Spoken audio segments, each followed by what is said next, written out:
Hello, Walkabout. First, you redeemed it this time. Also, maid outfit today. I've been messing with the model. Oh, look, it's 6. Oh my god, shut up. Shouldn't have streamed today. Be quiet.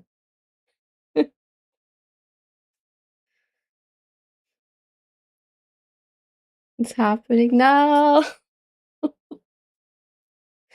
Stop it. Don't look at the chat. But yeah, I was gonna like try and start another game alongside this, maybe. For maybe whenever I have like a sore throat from all the reading. We'll see. I do have like Resident Evil 4 remake, which I have not played yet. So maybe I'll play that alongside this. We'll see. I was not ready for Resident Evil today, so more reading. Not ready to start Resident Evil. Yeah. Just happened that there's so many spooky games I have. I was messing with the model and redeems and stuff. Looks like it's working.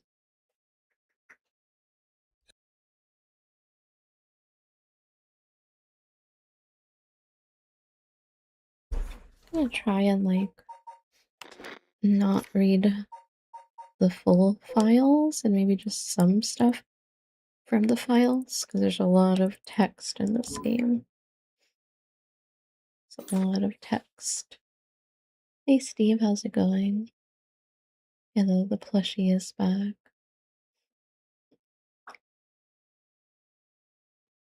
Everything seems to be working.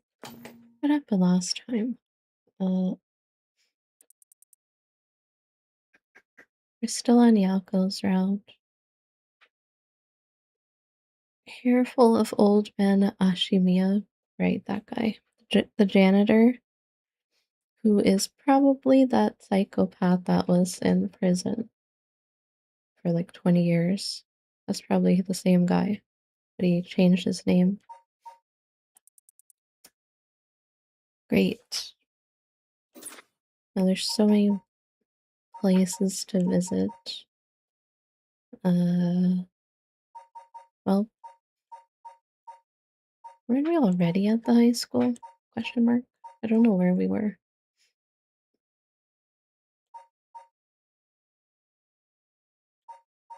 Our American education system, kids can't read anymore. I'm kind of scared to know how schools are these days. Can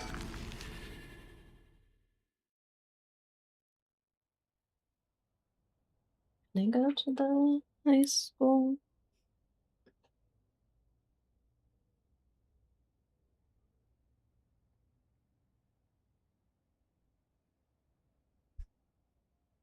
And so, Mia and Yako decided on their next location to investigate. That's it. Get back in there.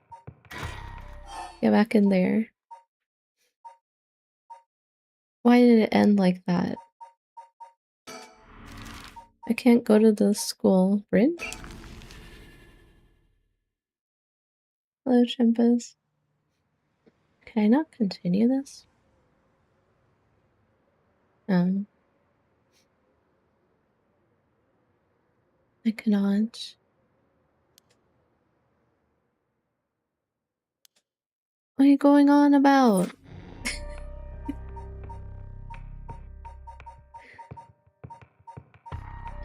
Can I not continue that one? Right now? Try again.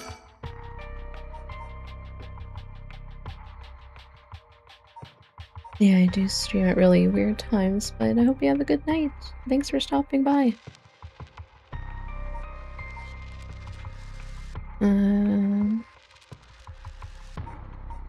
Resume? What am I supposed to do here? Start from location, select conversation. Hitomi? Could I have done something differently from the other ones? Location. Are they all gonna just end it or what? Candy shop? Let's try everything.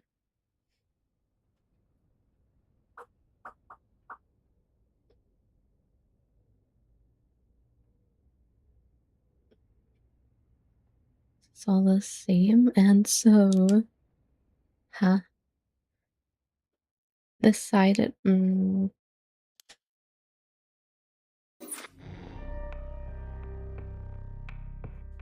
have to go to the other route first.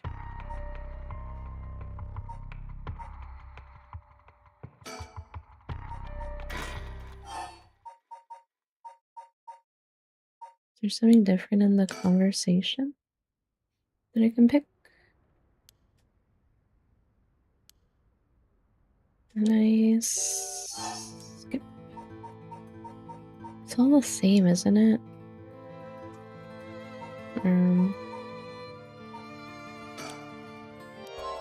Is there a different option?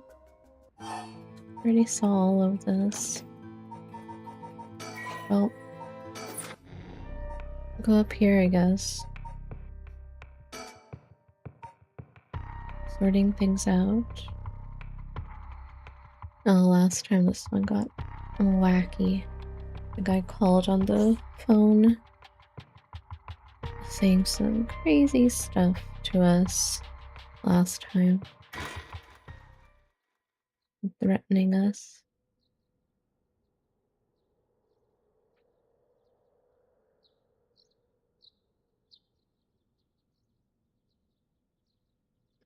Sorry for the wait, boss, but I managed to gather some information. Took you long enough.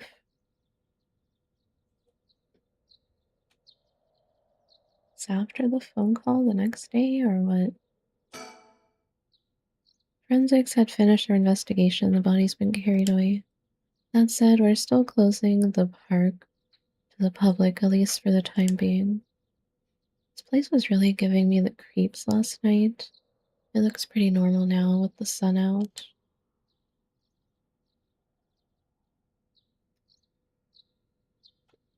Oh, sticker. Mockingbird enthusiast.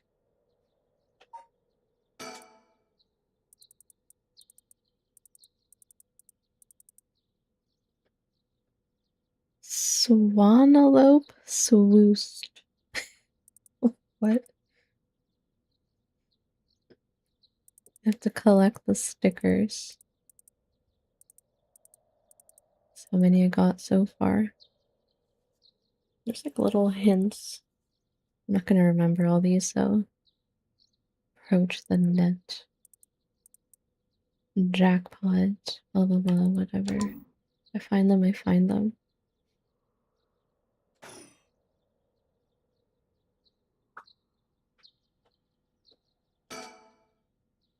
He's been up all night gathering information.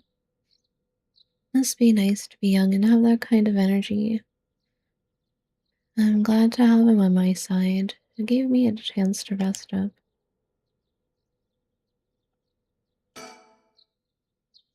Things at the station were pretty hectic, but I managed to get some info. Let me fill you in. Thanks, the floor's yours. Oh. Serial killings? A total of 3 mysterious deaths were confirmed in the area, including the one in this park. So let's start with that one. The young man we found here. He's been identified as Shogo Okia, 25 years old, regular old office worker who worked around here. Guy from the prologue. He died of asphyxiation due to water in the lungs. He drowned.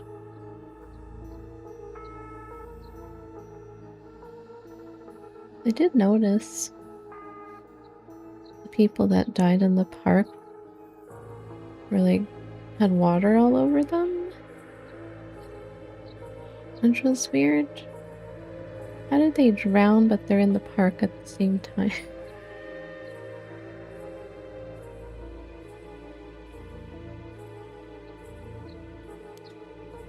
He drowned in the middle of the park? That's not possible. It's gotta be a curse we're dealing with here. About that, boss. Isn't this park associated with one of those 7 mysteries too? So that's what that curse does? It makes you drown? No matter where you are?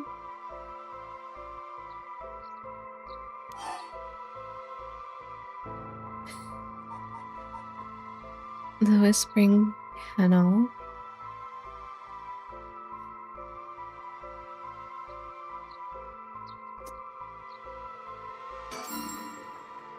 That's right, the Whispering Kennel.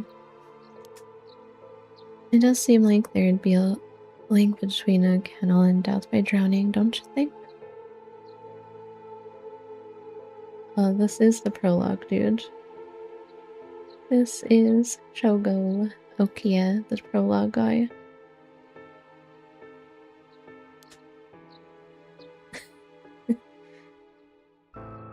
Sharp thinking, Ariel. You're starting to get the hang of this. Let's assume they're related. What's next? Before that, the body of a woman was found behind a residential complex in Kamizawa. The victim has been identified as Tawako Hayashi. 29 years old, she was an office worker who lived on her own in the area. Tawako? Who's that? As for the cause of death, well, yes. The entirety of her body was crushed by some kind of strong external force.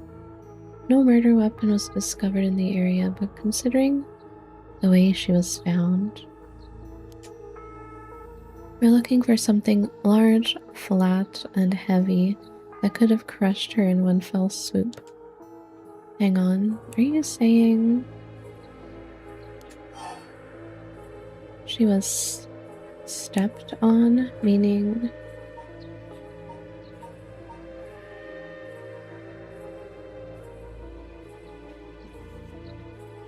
the foot washing mansion? What?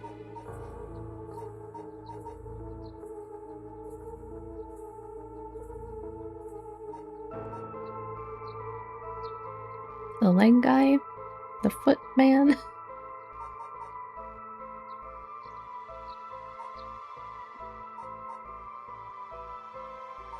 I don't remember what all of them do.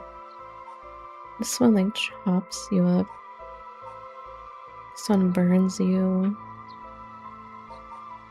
I don't know what they all do, but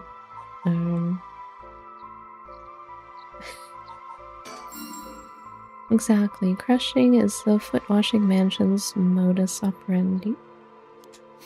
The place the body was discovered is also known to be related to the 7 mysteries. Then, is this Namigaki's doing? Shit, I knew he'd used it. The glasses guy. Judging by the amount of soul dregs, the victim was just a regular person, not a curse bearer. Guess we should report this to Paranormal Affairs. Got it. And as for the 3rd victim, it was identified as Kohei Jonoichi.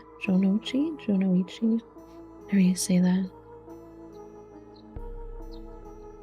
32, teacher at Komagara High. He was found in the school's courtyard.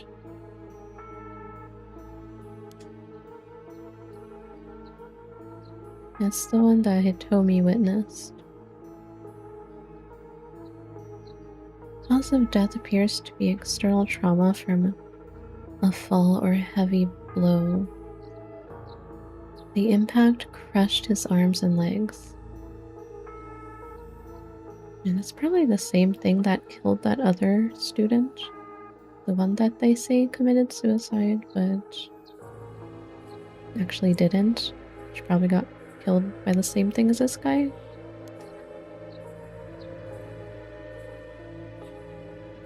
Since he was found in the middle of the courtyard, he couldn't have fallen from the gymnasium or the main building. The teacher dying at school. Right. Also stupid YouTube. YouTube flagged my previous stream as like 18 plus because of the heavy topics.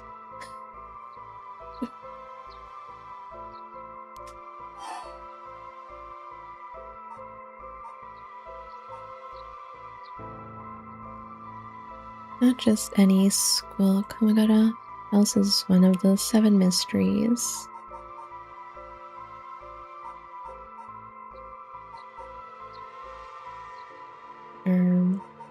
Which one does that?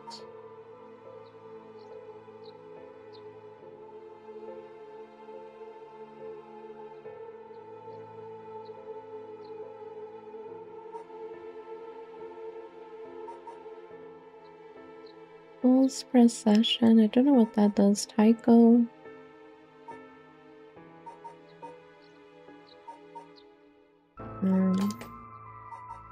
I don't know if they'll tell me.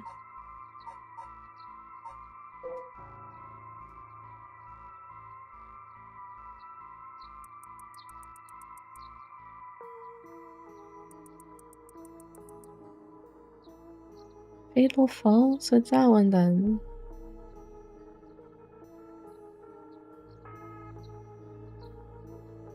That's the one that the student has.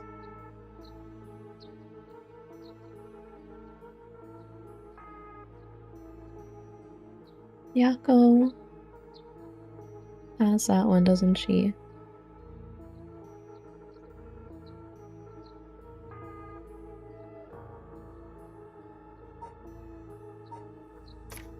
I thought she didn't use it though.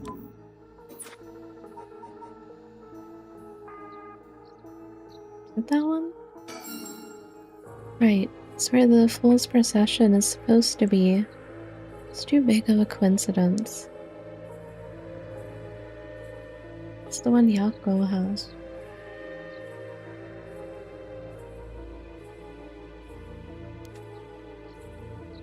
You can't rule out the possibility that this death was also the work of a curse. I see. Either way, it seems all 3 victims can be tied to the 7 mysteries. There's probably a curse bearer at the center of it all, pulling the strings.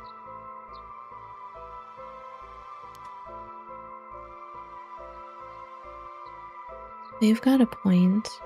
All these strange deaths do point in one direction. That's right, and Hajima's case wasn't all that different either. He also died of mysterious causes in a place connected to the 7 mysteries. Problem is that the timing doesn't match up. He died before the curses were activated.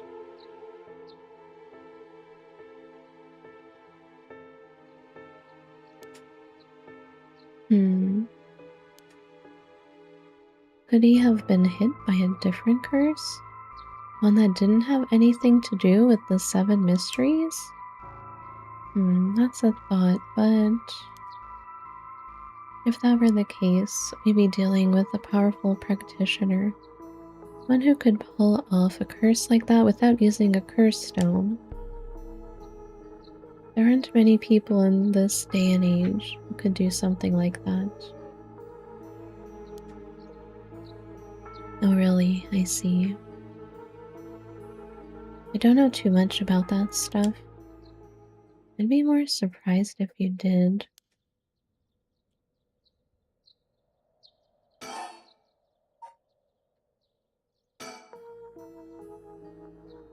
Well, looking at these deaths, It seems like many of the curse bears acted last night. We can't rule out that there are more killings from which the bodies haven't been found. Yikes, I hadn't thought of that. But there is one silver lining. Judging by my own curse stone, it seems that the curses can't be activated while the sun's out. Oh, that's great news. So basically we're safe during the daytime? Exactly. It's also likely why Nejima gave us till dusk. He must have known the curse stones couldn't be used during the day. Either way, we got till nightfall to settle this. It's time we flesh out the other curse bearers. Aye, boss, let's do this.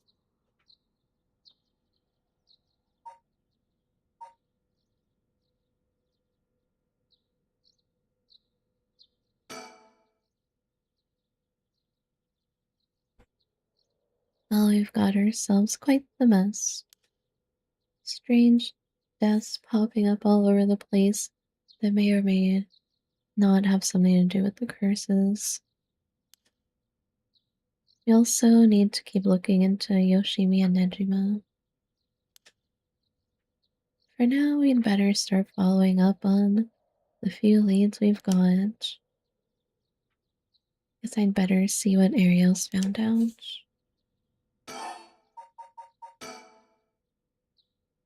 At the moment, we only know the identity of 4 curse bearers, you included.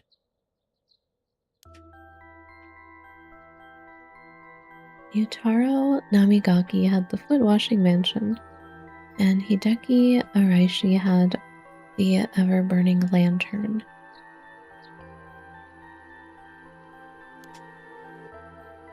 We've got both of their curse stones. And then there's Nejima, who claims he has the one-sided read. Yeah, that about sums it up.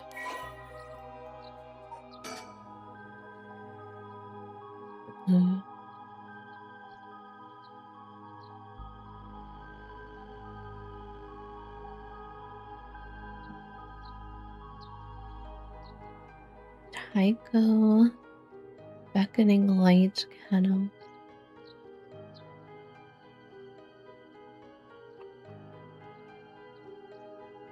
The canal? Isn't that like Yoko now? She's not dead anymore, is she, in this path?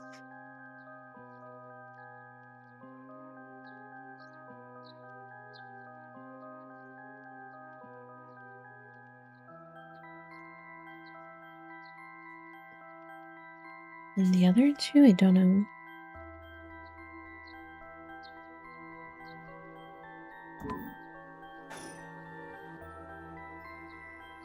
We better figure out who the remaining 5 are quick. How should we go about looking for them?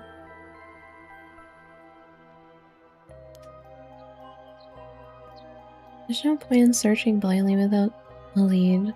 Let's focus on other things for now. Tracking down Nejima may lead us to the other curse bearers too.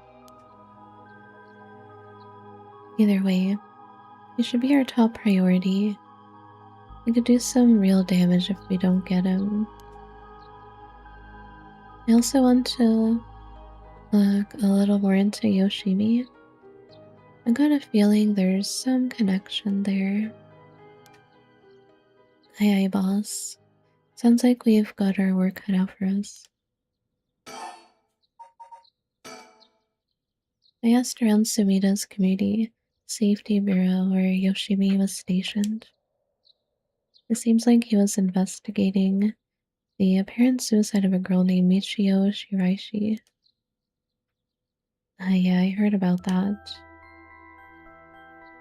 He was trying to determine whether it really was a suicide. Looking into the height of the building, The force of the impact, her wounds, all that. He must have suspected some kind of foul play, because he ordered a full investigation. It had already been deemed a suicide, and his superiors told him not to go stirring things up. Huh? What was the evidence? Well, according to the report I found on his desk last night,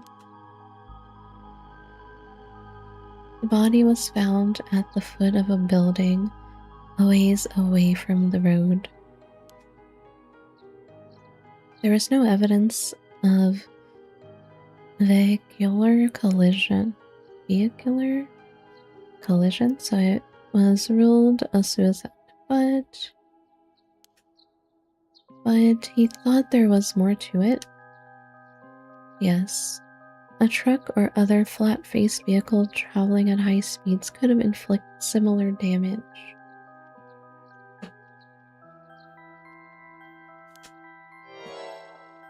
In other words, sometimes a traffic accident can look an awful lot like a fall.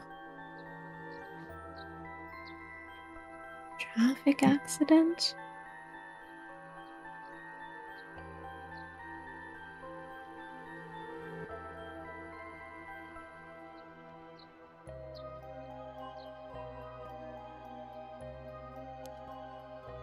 So there's a chance that it wasn't a suicide.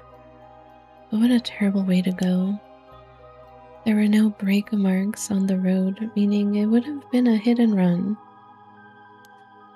The vehicle would have hit her without slowing down at all. This is turning into quite the grisly case.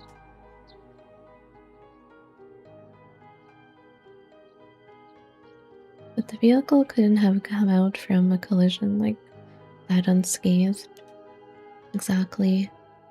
So I asked the traffic bureau to keep an eye out for any vehicles with frontal damage. But I haven't heard back from them yet. I don't think they're looking very hard.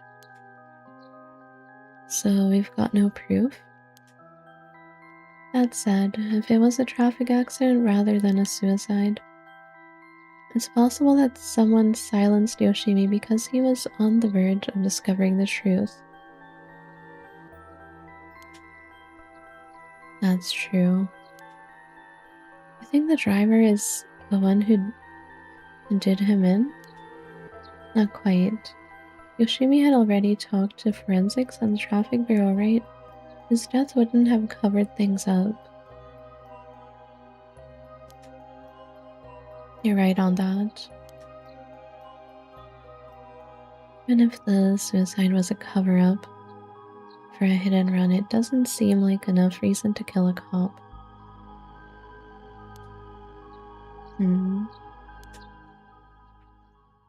Oh, that's right. Unrelated, but I got something else too. I managed to get a hold of Michio Shiraishi's address. Yoshimi went there a bunch over the course of his investigation. Might be a good idea for us to drop by too. Good thinking. Hopefully that will give us some more leads. Alright, let's move on to the next topic.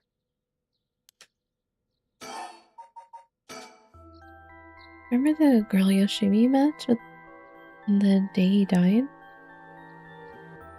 One Hitomi Okuda. Community safety didn't have any contact information for her on hand. Not even an address? Well, they had her parents' information. When I called, they said they hadn't heard from her in a month. Yeah, she said she was staying at a friend's house. Lots of family issues from the sounds of it. They even said they didn't want anything to do with her anymore. That said, she still goes to school once in a while, so we might be able to find her there. Not sure we really have the time for a stakeout right now, but she could be a key witness. Can we have community safety track her down for us? We can ask, but it might be tricky to get it done today. For starters, Komagata High School is closed today because of the teacher that died. That's right. Alright, but if it's not something we can do today, we might have to forget about it. Let's move on then. No time.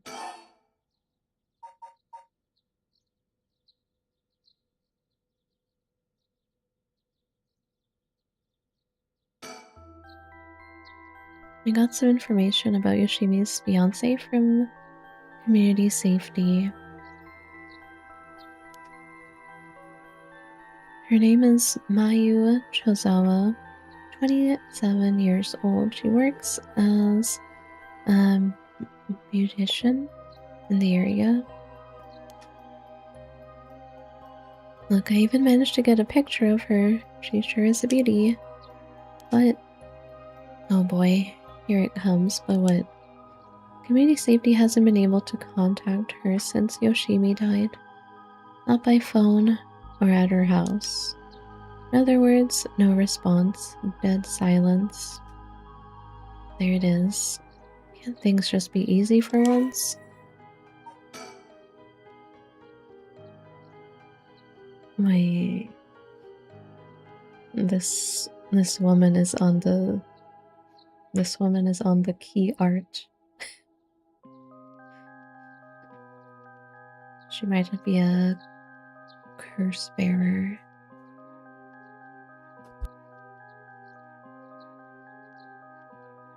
She might be a curse bearer.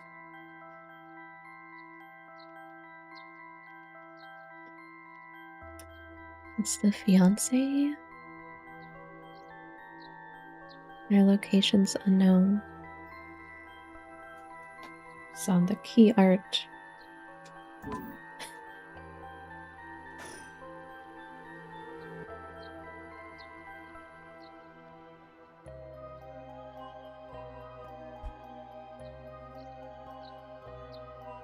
It's definitely starting to look suspect. A crime of passion, perhaps? It's fairly common for people to be killed by a lover or a spouse.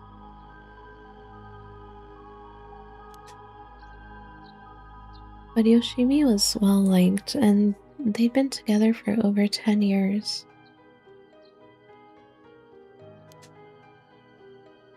You never know. Things could be different behind closed doors. I guess so. We'll have to consider the opposite scenario too.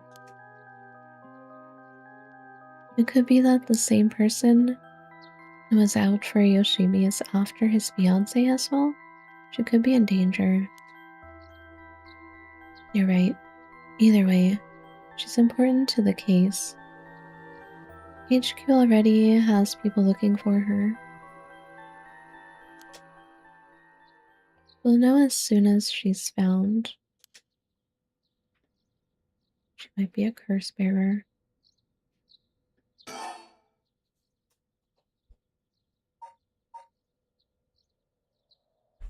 Nejima. HQ has mobilized search unit for Nejima. So far we haven't received any word. Guessing he wasn't at home or at work? About that, apparently he vacated his last known address a week ago. He's probably that janitor at the school. Or at least that's what they want us to think. They do look similar. And also, when I was on Yako's route, when I mentioned that Mia was still in the school, we walked in and then we found her like chopped up. And apparently he has that whatever reed curse stone, which does exactly that. So chances are that janitor is Nejima. Unless they're trying to trick me. Unless they're trying to trick me. Are you serious? So we have no idea where he lives. It gets worse. I checked in with the factory he was working at. They told me he was only there for a month before he quit. Hold on a second. You're telling me nobody caught that? Well, I had the same thought, so I spoke to his probation officer. Turns out he'd been doing house visits and interviews, but never bothered checking on his workplace.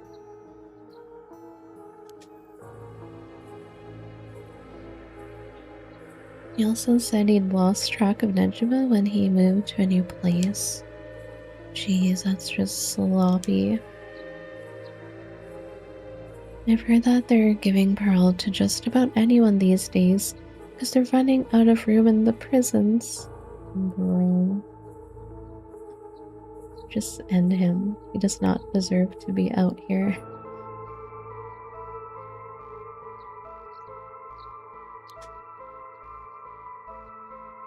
Which also means there aren't enough probation officers to go around. It's probably overworked. So Nejima got the fuck about unsupervised, god damn it. What? That asshole is annoyingly good at faking remorse or insanity. Whatever the situation calls for. Back when I arrested him all those years ago, just talking to him left a bad taste in my mouth. He's probably hiding under a false name, which will make it hard to track him down. Janitor. The janitor. Probably. That explain why he so brazenly made contact. That asshole, he's mocking us.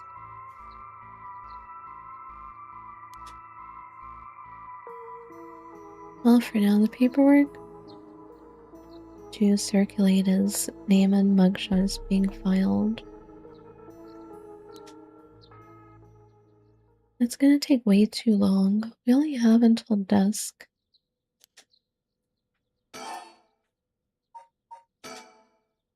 Speaking of Nejima. Yeah? Did you manage to reach your daughter?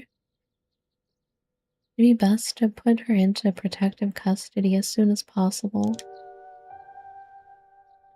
Not yet. I can't reach her. They called, but she's not picking up. Wasn't home when they went to the house either. That's not good.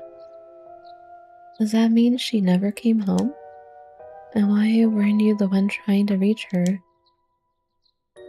Shut up. I don't have her contact info, alright? Damn, she really doesn't trust you, huh? Either way, I told her mother that it was an emergency and that we'd send an officer to find her and get her to safety. She was real reluctant, but I got her to agree. I guess that explains why you got divorced.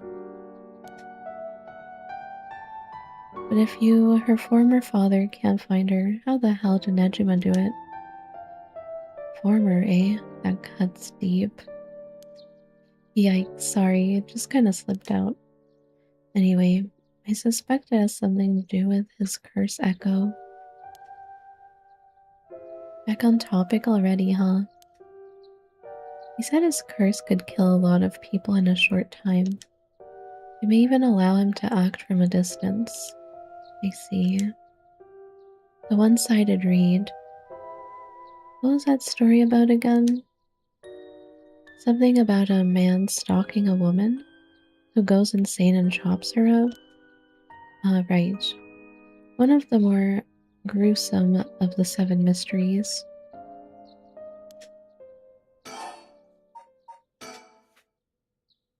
As for Nejima's whereabouts, all we can do is throw more people at it till we find something. I'll check in with HQ frequently to see if they've got any updates. And that's about it. Shall we continue our investigation? The music's back.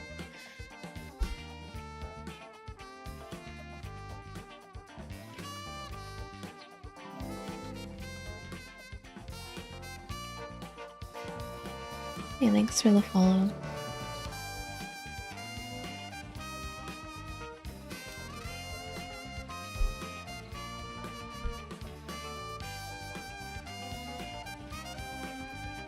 We could go to Komagata High School to look into Hitomi Okuda or to Michio Shiraishi's house to find out more about her.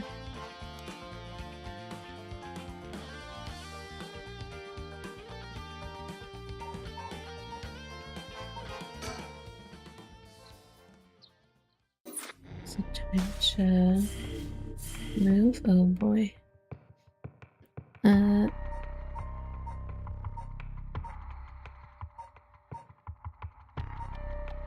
I guess I can't do the bottom one yet.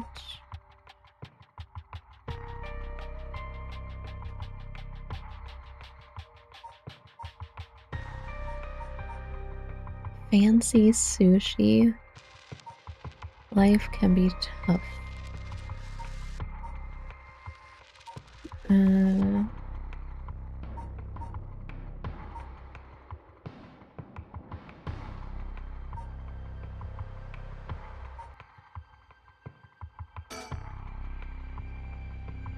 It's dusk, fast approaching. They have no time to waste.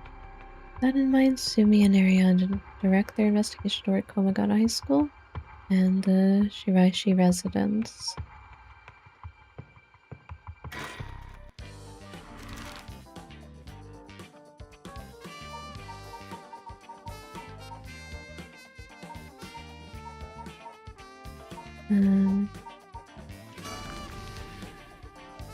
Is anyone home?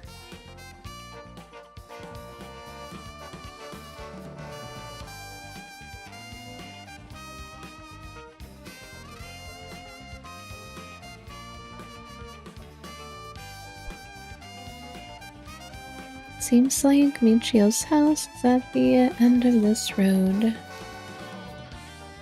We don't want to intimidate them, so maybe I should go alone.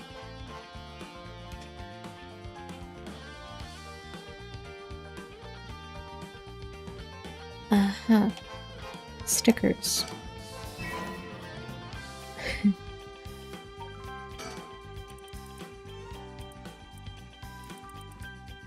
Illegal eagle.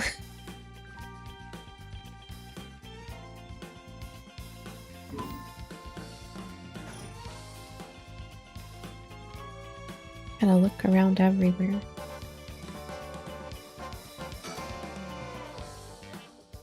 The houses are really crammed together in these narrow alleyways. Strangers like us walking through definitely stand out.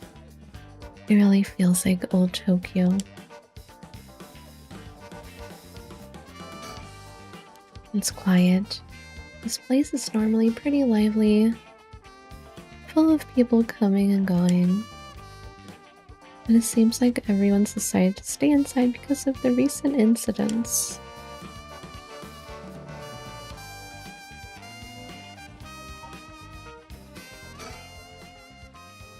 So the Shiraishi household.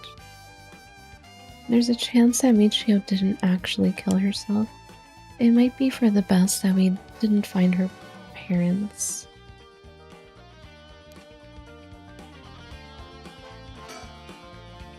Mario's checking the Shirashi house at the end of the road. The street's real narrow, so two big guys like us would stick out like a pair of sore thumbs.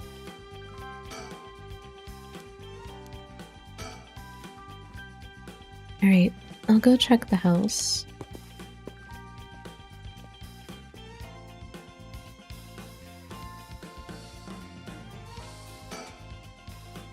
Mario's off checking the Shirashi household. I'll just wait till he gets back. Oh, you're back. No luck, boss. No one home? Doesn't look like it.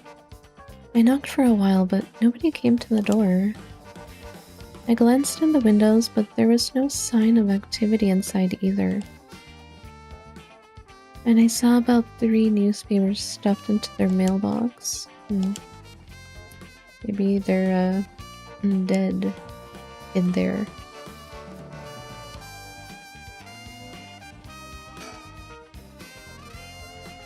Looks like no one's home right now. Let's try again later. Not much we can do if they're not home. Let's go somewhere else for now. Alrighty.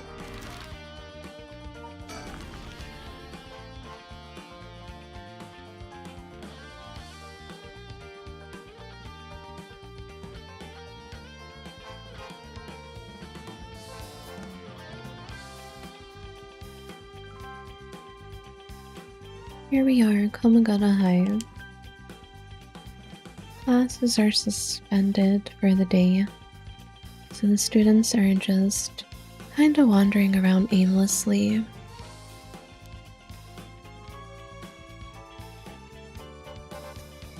Any more stickers around? No sticker.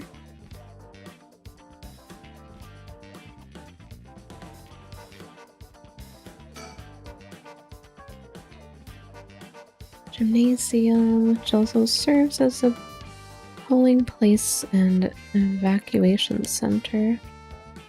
A lot of the buildings around here are still made of wood, but this place looks safe and sturdy.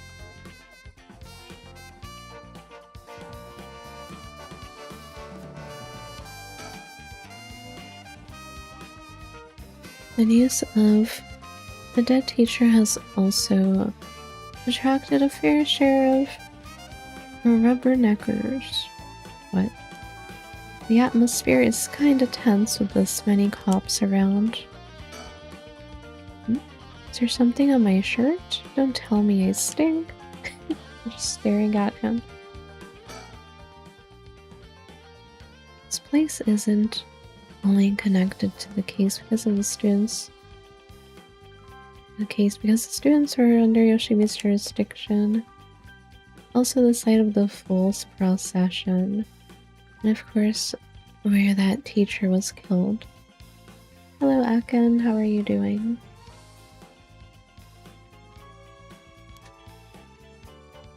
Seems like a likely place to find some clues, don't you think? Alright, speaking of schools, what is it? You said paranormal affairs can't help us right now. So why don't we get that psychic high schooler you mentioned to help us? A lot of the people involved in this case lead back to the school anyway, so it might make things easier to have them with us. For a guy who questioned me on the legality of working with them, you sure seem eager to exploit underage labor. Hey, who said anything about exploiting them? I just want to give our young experts the opportunity to shine. When do you become such a smooth talker? Anyway, I'm afraid I don't know where they are. Oh, I see. I wonder if there's anyone who could help us scout out the area.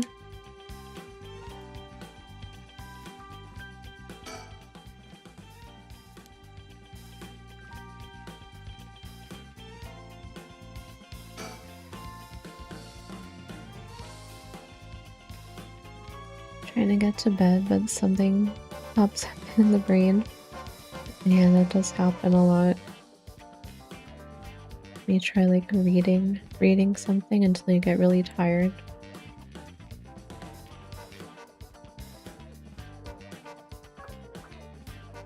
Or listen to music or something. The school gate will stay locked while forensics inspects the scene of the incident. Looks like they're still busy. Let's talk to the person in charge later.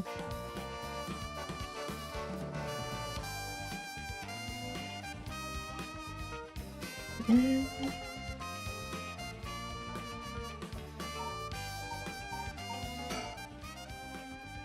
9 a.m. Perfectly reasonable time for students to be at school, and yet I doubt this will be that simple. Is there anything we can do here right now? Wonder if there's anyone that can help us.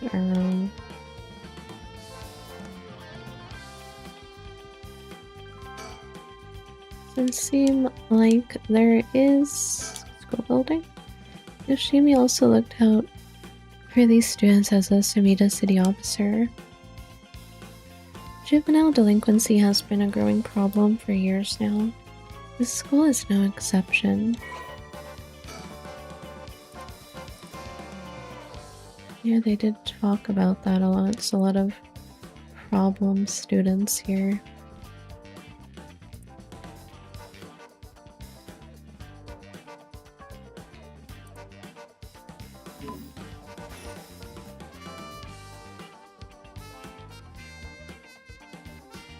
I clicked on everything.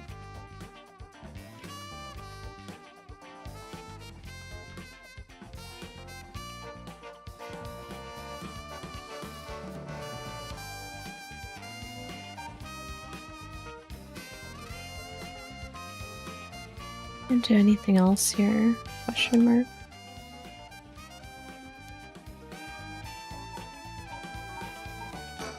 Think. Can I go back? The other place?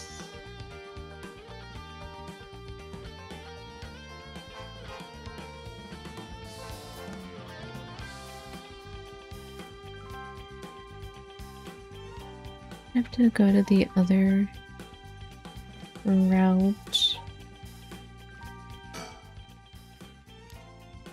They're still not home. He looks disappointed. No one's home.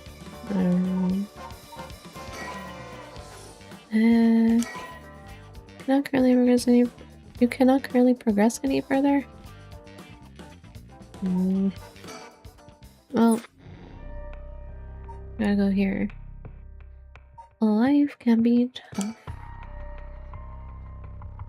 Throughout the night, Richter continues to gather information about the cursed stones, while Haruo lies awake until dawn, preoccupied by the prospect of bringing her lost child back to life.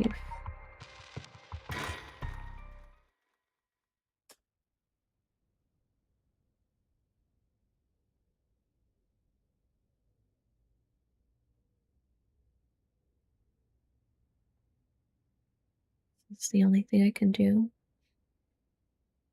Good morning, ma'am. How are you feeling? I'm fine. I hope we can make good progress today. How's your curse stone looking? I haven't felt anything from it since sunrise. Interesting. It's possible that its powers can only be unleashed at night then. That aside, why are you so late this morning? There are unfortunately some things that can't be investigated while the world slumbers. But I did get some research done in what limited time I had. Very well, let's talk.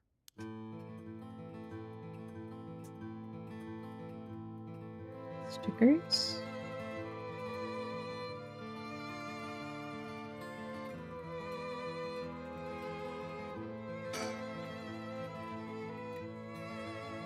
The town is beginning to wake up once more. The clamor of society can be heard from beyond the garden gates. Like any day, a cloud of pollution drifts out from the industrial area.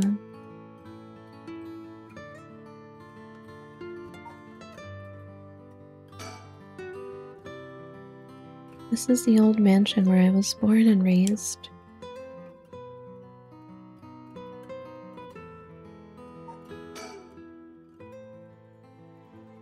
We may be surrounded by curses and death, but it matters little. My only concern is whether I can see my child again.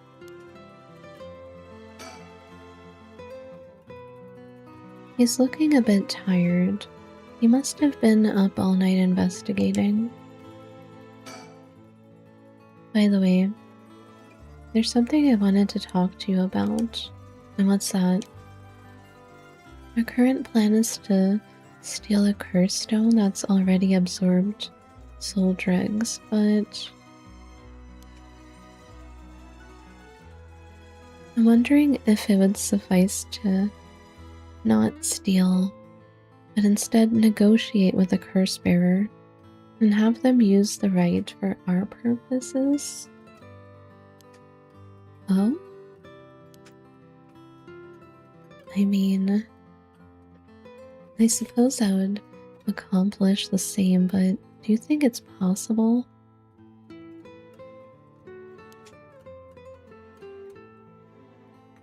So long as we offer compensation, it may prove much easier than you'd expect.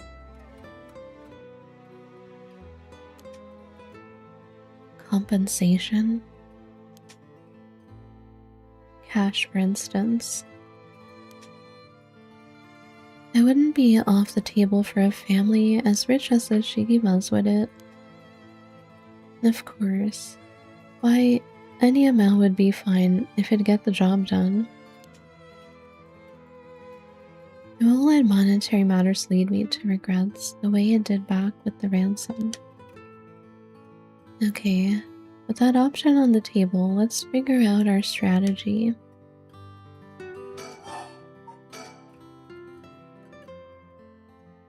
Do you have a curse bearer with whom we can negotiate in mind?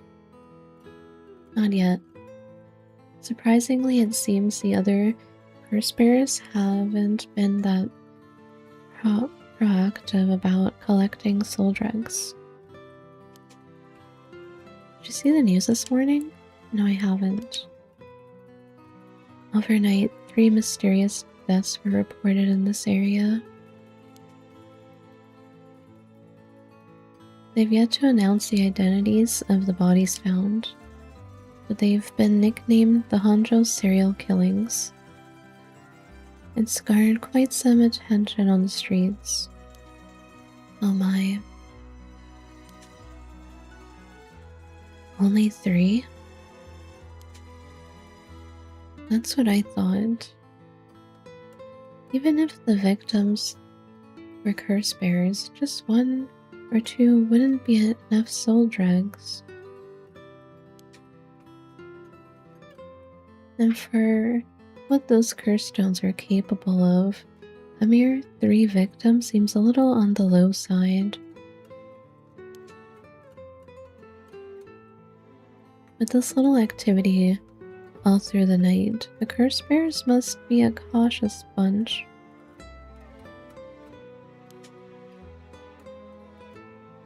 What's holding them back? Are we not all after the power of resurrection? There may still be some undiscovered victims, but it doesn't seem like anyone has gathered enough soul dregs yet. We might have to set up some bait to spur them into action. and then we offered them the deal.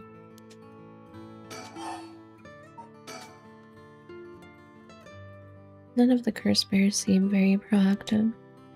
Wonder if this situation could be what the mastermind who kicked it all off intended. And that's an interesting theory. You think there's someone behind this all? You mentioned hearing an agonized voice telling you to kill when you first obtained the curse stone. It doesn't sound like a coincidence to me. Someone agitated the curses in this area on purpose, and they are likely after the rite of resurrection as well. So you're thinking this person is not one of the curse bearers? You've got a sharp mind, ma'am. Though it might seem obvious for the mastermind to become a curse bearer and collect soul dregs if they were after the rite, this would be very risky, since as a curse bearer they themselves would become a target. So it'd actually be more convenient for them if the curse bearers moved less aggressively. That's right. But despite that, they've been inciting the curse bearers to commit murders. Why? Let's consider this. What if the mastermind isn't trying to collect soul dregs themselves? You mean their intention was also to steal the souls, while the other curse bearers compete with each other from the start? Sitting back and observing from the sidelines is a safer course of action. Which is why I figured it best for us to attempt the same strategy. So, how should we do it? There's still reason to suspect the mastermind could be a curse bearer themselves. To be honest, I want to keep my distance from whoever it is. There's no telling what kind of power they might possess.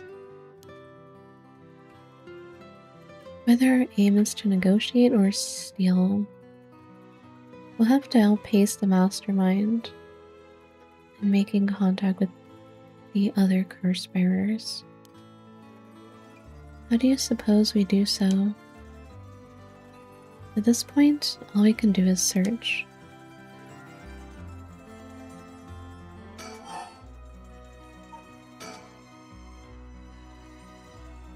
If there's a mastermind inciting the curse bearers to collect soul dregs, can we be sure there even is a rite of resurrection? Good question. The rite could be nothing but a myth fabricated to spur the curse bearers into action. Seeing it might be for naught, do you want to give up, ma'am?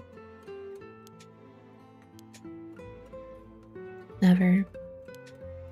Understood. After all, we'll never know the truth unless we see it for ourselves. We'll do it without using the curses ourselves. By the way, I met a few people who seemed like potential curse bearers last night. I did some investigating into all of them, but I only managed to get detailed information on 2. You're quick. I suppose that's to be expected from an investigator extraordinaire. I appreciate the flattery. First, there's Ayame Tono, the girl we talked to before, though she isn't a curse bearer herself. She's a student attending T University of Art. She currently lives alone in an apartment near Midoricho Park. even determined her address? You're not one to be underestimated, Mr. Investigator Extraordinaire.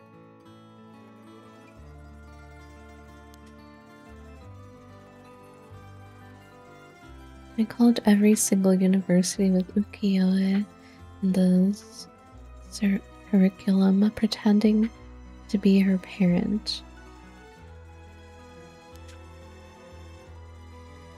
I went around to check on her place on the way here. It doesn't seem like she returned home last night. I'm worried she might have run into some trouble. Didn't you attempt to follow her last night? I'm embarrassed to say, but I couldn't. She shook me. I couldn't keep track of her. And here I thought you were an investigator extraordinaire. I'd like to learn more about her. It would take some time. She is planning to steal the cursed stones just like us. It's best we act carefully around her.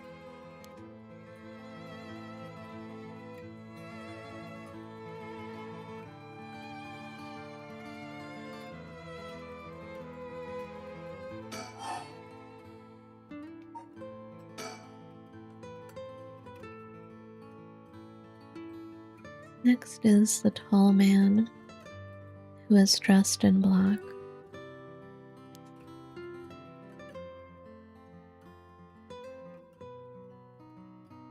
I met him near Kinchi-cho.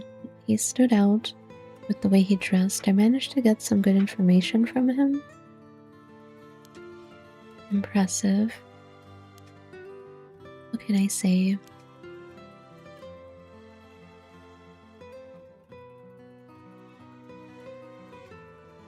It's a guy from the prologue. He works as the secretary to Hihaku Soap's chairwoman. I believe his name is Takumi Yomioka. The Hihaku Soap's headquarters and factories are both located in Honjo, correct?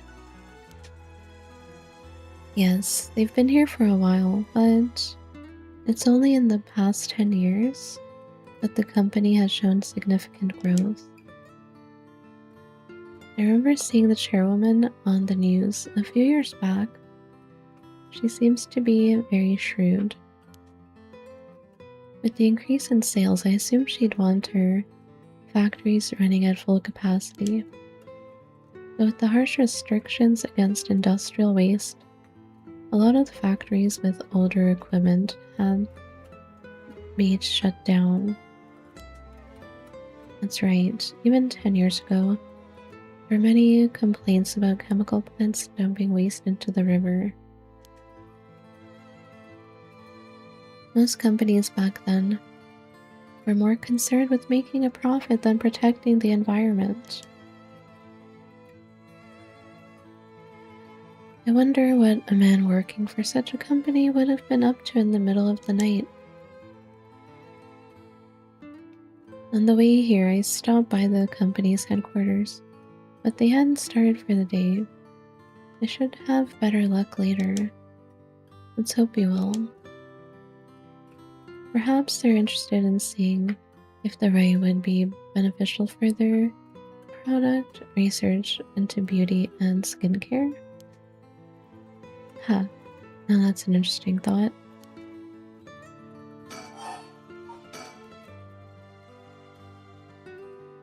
I ran into one more suspicious young man last night. This one seemed to be out collecting soul drugs, right?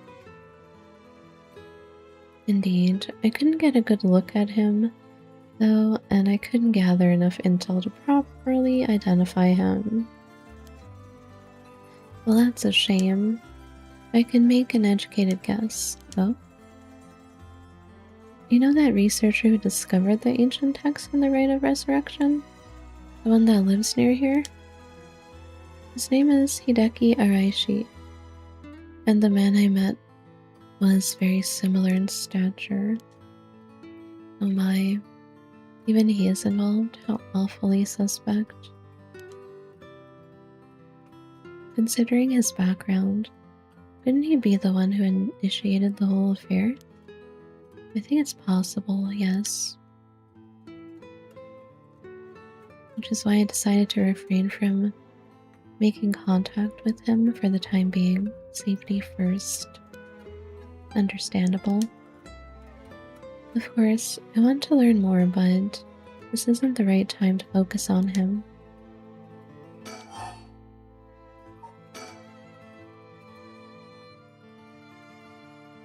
I prefer to ascertain who else is a curse bearer. First, I'll return to Hikaku Soaps to see that man in black. Their headquarters are down on South Origasui Street.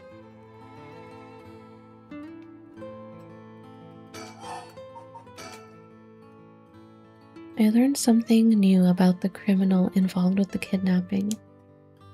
It concerns the serial killings. There was a body found at Komagata High School. The person was identified as a school teacher. His name was Kohei Junochi. Do you think he was a curse bearer?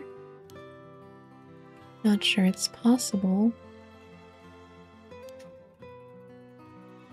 But regardless, this means the two people who knew the truth about the kidnapping are both dead.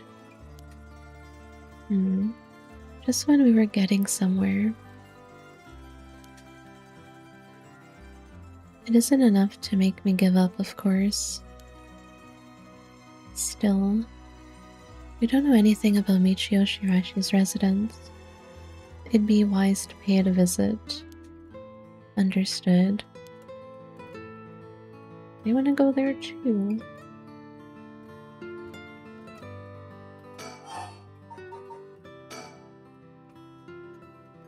In addition to the 3 victims associated with the Honjo serial killings, there's Michio Shiraishi, who reportedly committed suicide, and the police officer who died at the former Yasuda Gardens. If strange deaths continued occurring like so, they're bound to inspire strange rumors. But those last 2 have nothing to do with the 7 mysteries, no? It's true both occurred a week before this accursed situation began. Still, it cannot be ruled out. It's possible that the mastermind was involved even with those killings. How?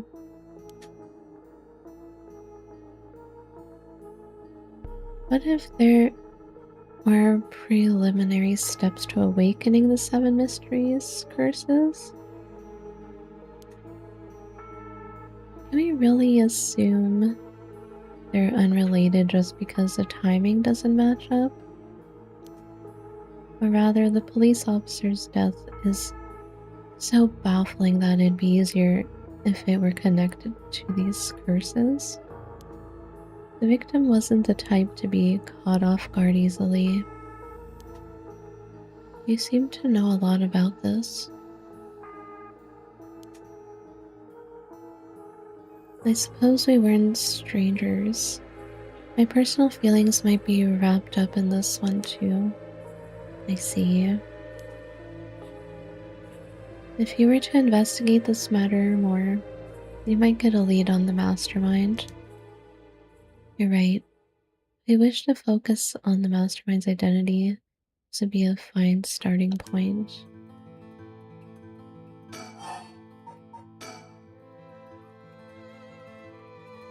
We might even discover more deaths related to the curses on the way. We should pay attention to today's news. Well, that's all I have to report. Shall we continue with our investigation? What do you want to do? If you still can't use the curse stone, taking a walk should be a fine place to start. Right, let's go together. I want to see what's going on for myself. In that case, I'll trust you to decide on where we should go, ma'am.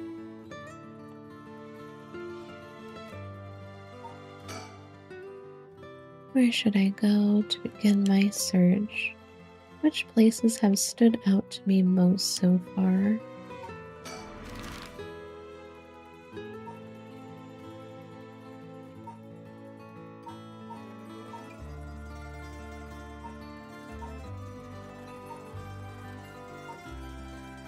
School.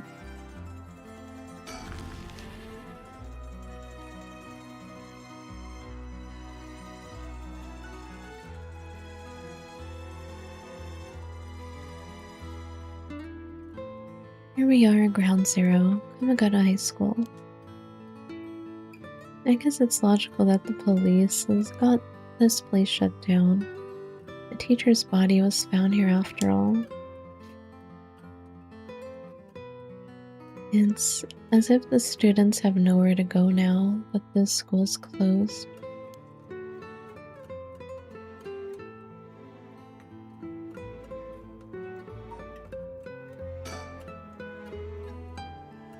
The news has attracted a bunch of curious onlookers, huh? That works in our favor. The more people around, the better we can blend in.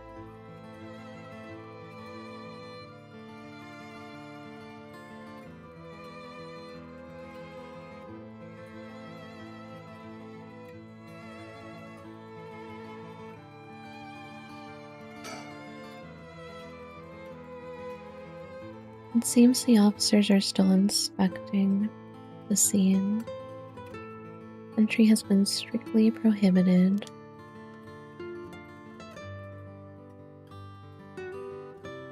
Hello, Sir Ryu. How's it going?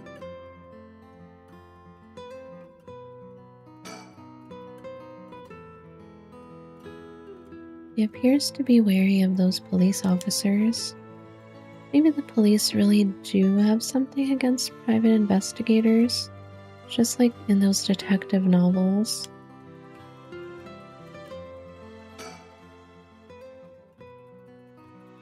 This place is said to be connected with the story of the Fool's Procession. I wouldn't be surprised if a curse bearer decided to turn up.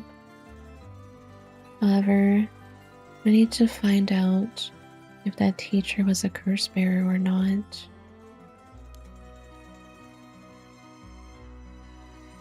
I expect the police to be baffled since they don't know about the curses.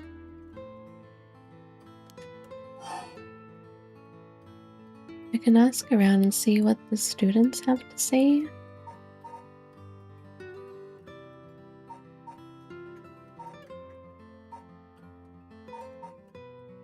I'm doing alright. I've been more tired than usual lately.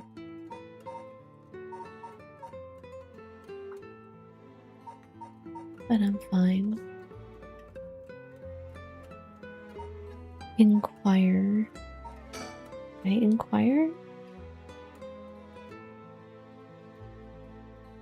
Alright, I'll go ask the students about Michio.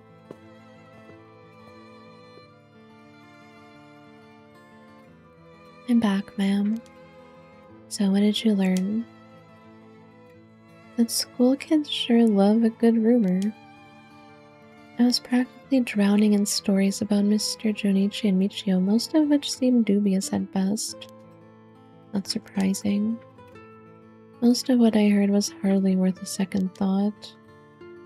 But there was one story that caught my attention. Oh? Some believe that Michio is the one who killed Mr. Jonichi. Really?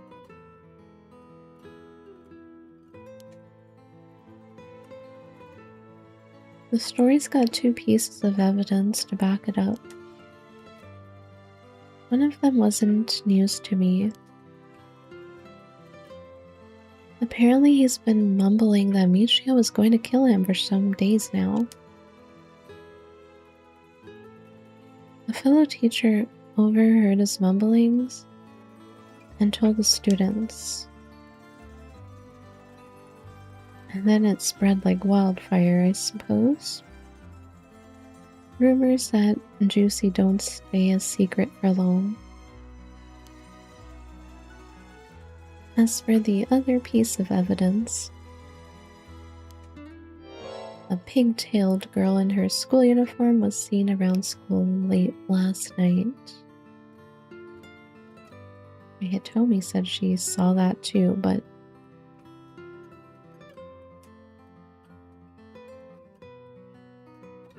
is it just someone that looked like Michio? Because Michio is kind of dead.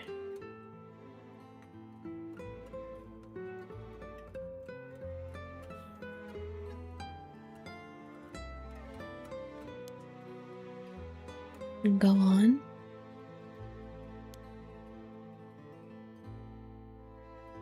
Although numerous people claim to have seen the girl, not one of them saw her face.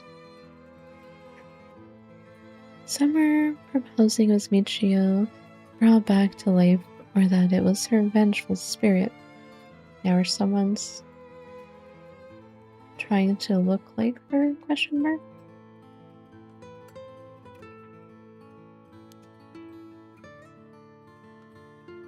But it's not like Michio's the only high school girl to wear pigtails. This rumor might have been made up just to fan the flames.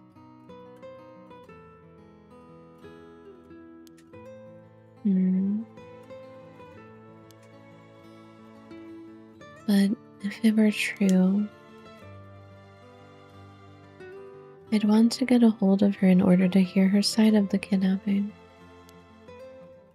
If she's alive, that'd be ideal. There's still one more thing I should mention. I discovered where Michio lived. The student had a list of student addresses on hand. That's an amazing find.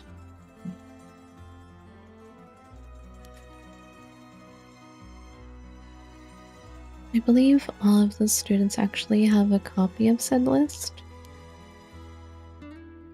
It truly worries me how easy it was to obtain what should be confidential information. Imagine what would happen if that information got into the wrong hands. Well, so far it hasn't, no?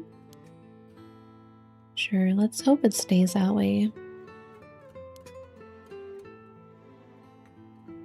In the meantime, it's now possible for us to visit Michio Shirashi's house.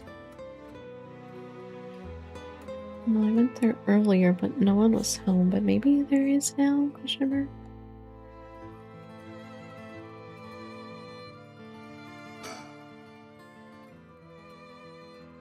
I can imagine the students are uneasy after learning of the murder. It may do them well to stay home for some time, if not for fear of their safety.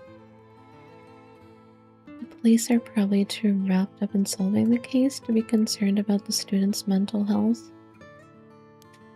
I can see that. It's important that society provides a safe environment for the benefit of our youth. Some school policies could use some rewriting, especially those handling the students' personal information. That's right. I don't want a student being kidnapped on their way back home ever again. I expect criminals to grow more cunning as time passes. There may be times where the authorities can't keep up. That's where outlaws such as myself come in. What's this about? Actually, just forget I said anything.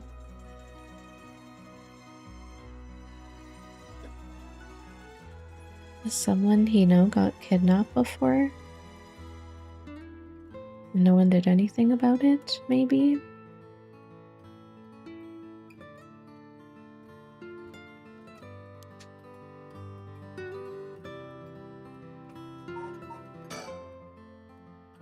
Michio's home. I'd expect her family might be able to tell us more, but it's a hard topic to bring up so soon after her suicide. However, it's normal for a high school girl to keep things hidden from her parents, especially if it involves criminal activity.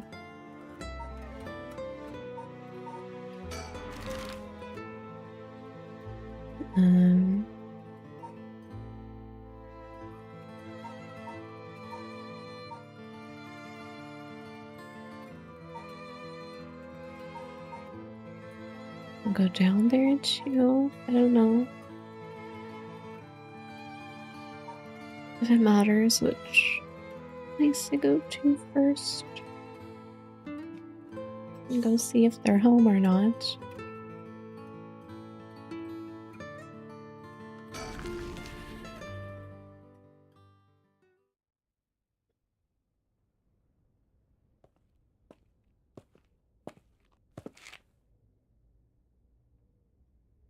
How did it go? I went to visit Michio Shirashi's family home, however, no one seemed to be there. I got no answer at the door, and all the lights were out. It seems to have been empty for a while now. There was a stack of newspapers out front. Maybe they left. Maybe they left, or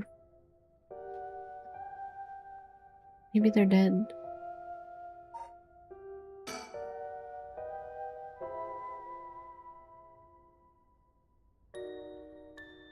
It's a bit quieter over here. It's a residential area after all. All these rundown row houses really scream working class, don't they?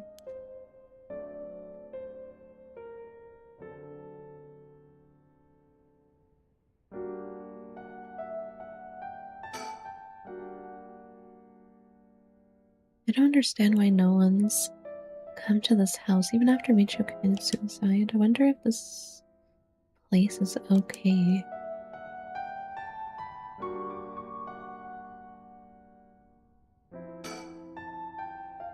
I've never liked these messy and cluttered back streets. They give me the jitters every time. It's reassuring to have someone as strong and tall as Richter accompanying me. He looks so unfazed. I suppose a detective is used to this kind of thing, always investigating and chasing criminals. I wouldn't be cut out for it.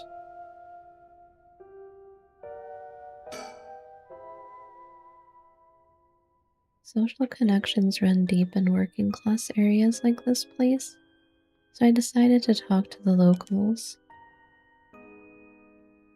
I met a few nice old ladies who were kind enough to give me the scoop. Turns out the Shiraishi's reputation really went down the dumps this past year. Is that so? I'll give you the quick summary. They moved here about 3 years ago. Their previous residence was in a better part of town.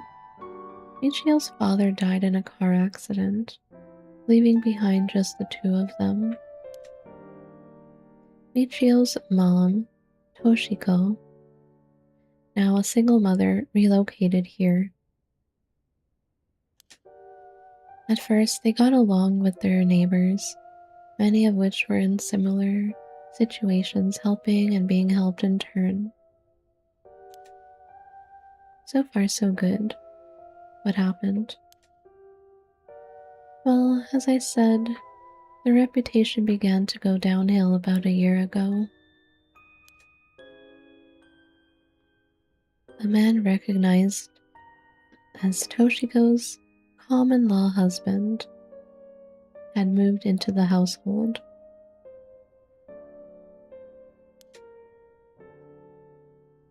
His name was apparently Kankichiro Iwai. Neighborhood gossip is something else. Somehow everyone knew his name, So what of this EY character? He was apparently a vulgar fellow with a criminal record. And we did hear about the stepdad that was abusive.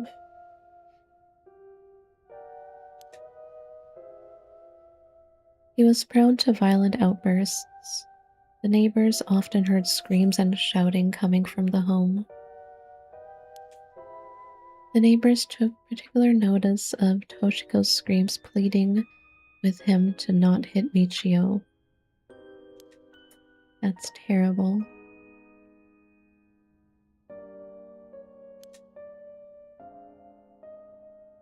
As if that wasn't unsettling enough, every night the neighbors also began to hear an eerie chanting.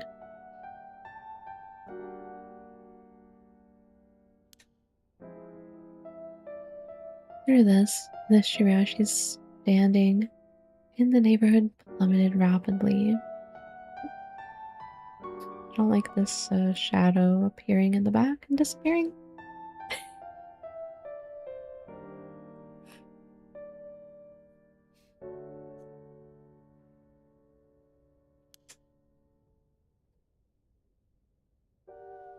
Toshiko was often seen covered in bruises and wounds. She stopped responding to her neighbors. She would just turn the other way when greeted. They kept their storm shutters closed even during the day, and effectively shut themselves away from the entire community. That sounds horrible. Why didn't the police step in and do something? Unfortunately, under our current laws, the police aren't allowed to get involved with domestic disputes.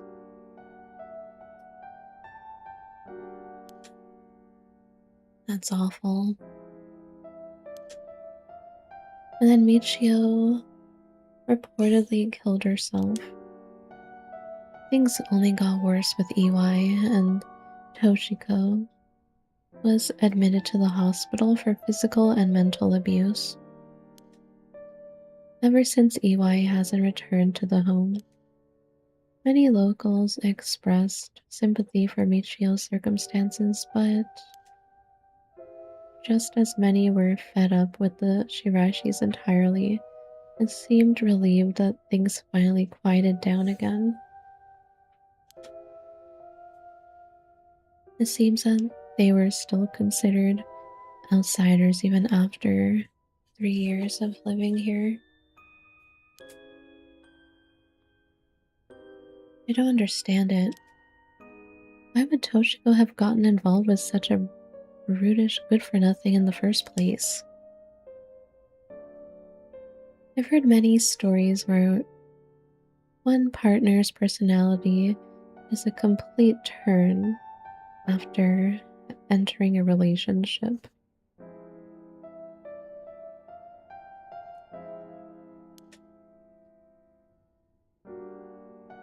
After her first husband's death, Toshiko's financial situation had also taken a turn for the worse.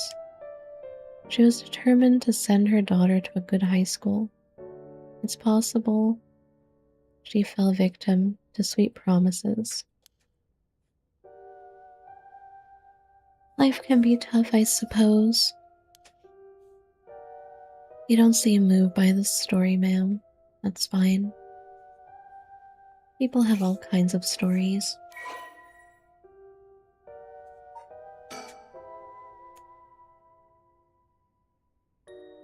It's that stupid man.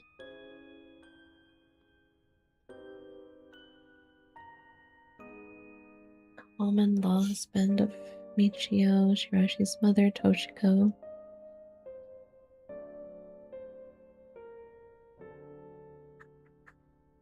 Served time in prison. Details are unknown.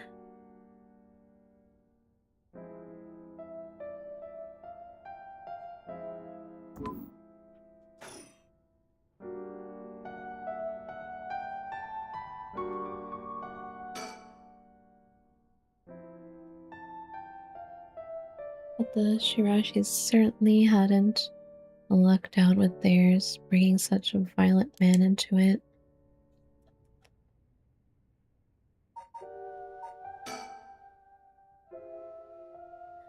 The Shirashis were dealt a tough hand. I can't imagine what it was like.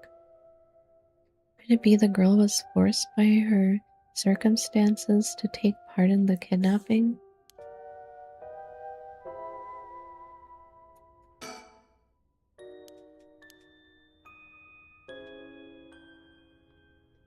That's all I can do here.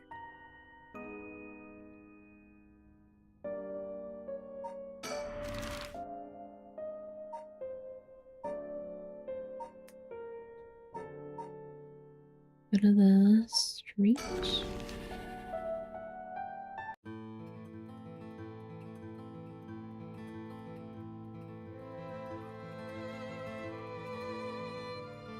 The Hihaku Sub's headquarters are on the other side of South Origasui Street.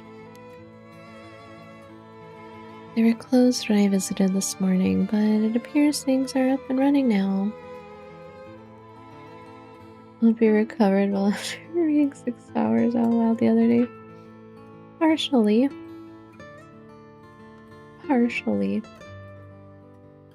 I think with this game, maybe I should like shorten the time, but also start playing like another game alongside this one for whenever I have like a sore throat, and I'll play the other game.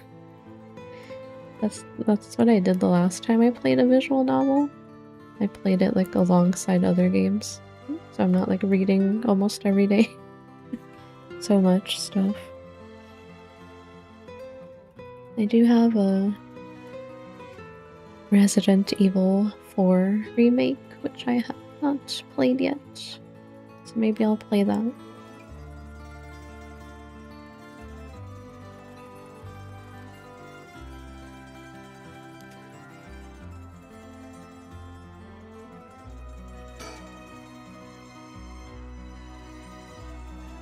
Back in the Edo period, the canal known as South Origasui ran through this area, but it's been turned into a major road. It's a bit away from Kinshicho Station or Ryogoku Station, though it's still considered a nice area. The stories of the ever-burning lantern and the food-washing mansion both took place around here. One of the bodies discovered this morning was found by this road as well. This is quite a lively area, huh? I suppose you could call it somewhat of a city center.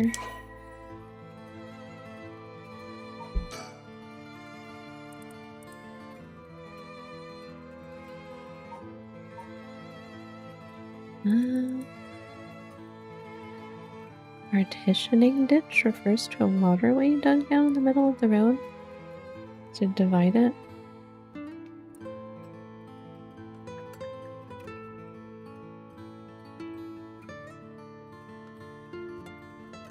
It's excavated in order to drain rainwater into the river.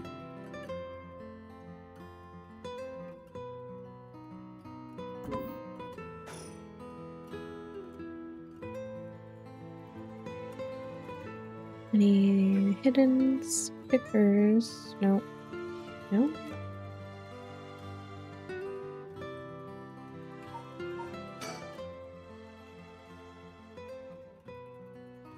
So an influential person at Hyoku Soaps is potentially a curse bearer? Richter proposed we use money to negotiate for the curse stones, but we could hardly outbid a large corporation if it came down to it. The guy in the suit? I don't think he was a curse bearer. So we killed him before in the prologue and we only got 1% soul dregs from him. Unless something has changed.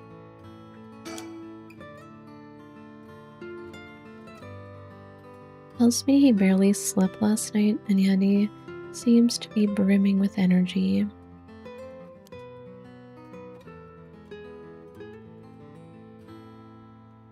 Was I too that resilient at his age? Perhaps it's what sets apart a detective from the rest.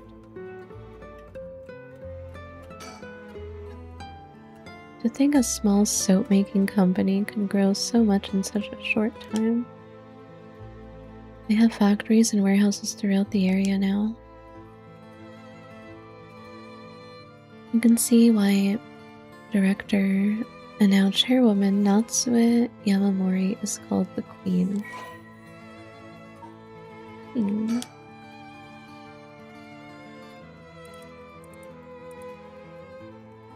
Chemical producer.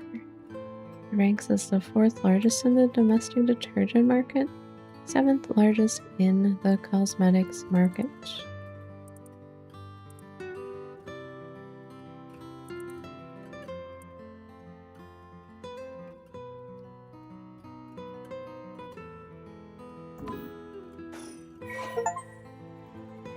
Honjo's ace detective collect all information on persons of interest. What?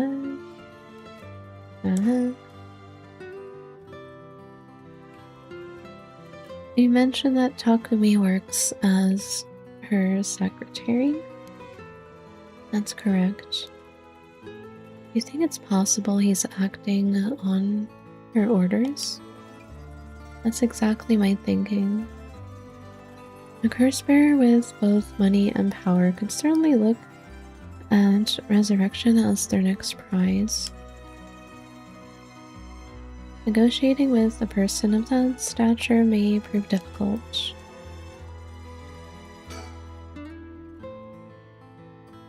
Business is up and running. I can see people inside the reception area. First, I need to confirm whether Takumi is the man I ran into last night. Then I'll be able to determine if he's a curse bearer. It'll be better if I go inside the headquarters alone. We should walk around, visit a cafe for some tea perhaps?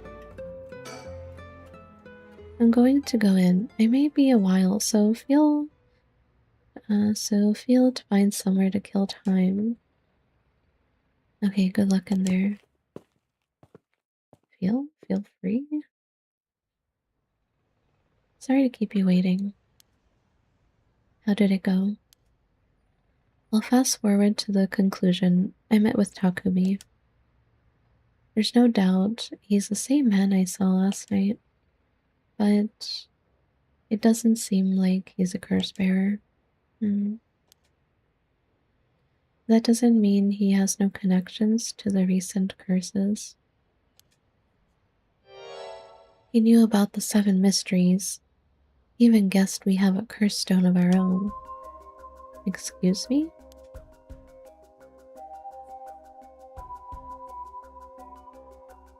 I tried to approach Takumi about a fallen item after I ran into him last night, however...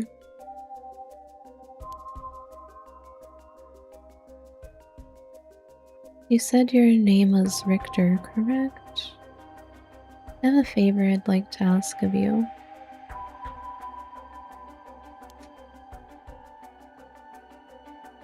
I'm hoping you would hand over the curse stone in your possession. Curse stone? What are you on about? There's no need to play dumb with me. In fact, there's no time for it. I had all the same reason you did to think you were a curse bearer last night.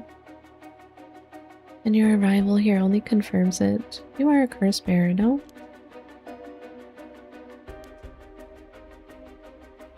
You're right, we lack time.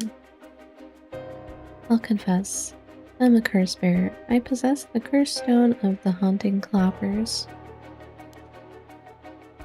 I'm glad to hear the truth, finally. This conversation is worthwhile. It's a dangerous item you hold. Give it to me. My company will take the responsibility to dispose of it. Why would you trust him?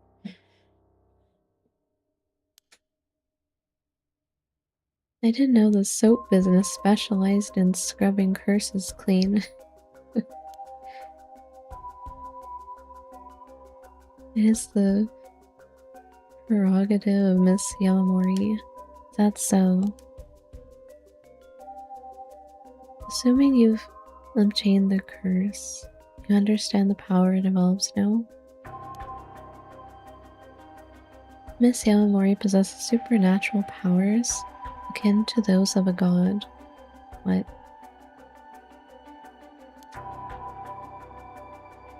She also has a deep love for this land, having transformed it from the pile of dirt it once was to the home of our headquarters.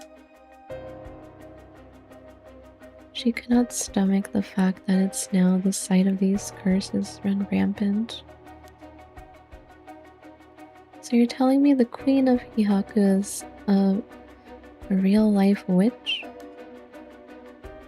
She wouldn't appreciate being called that, mind you.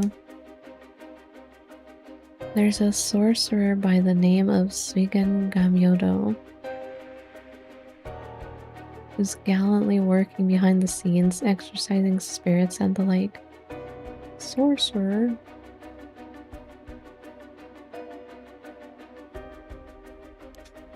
Go on.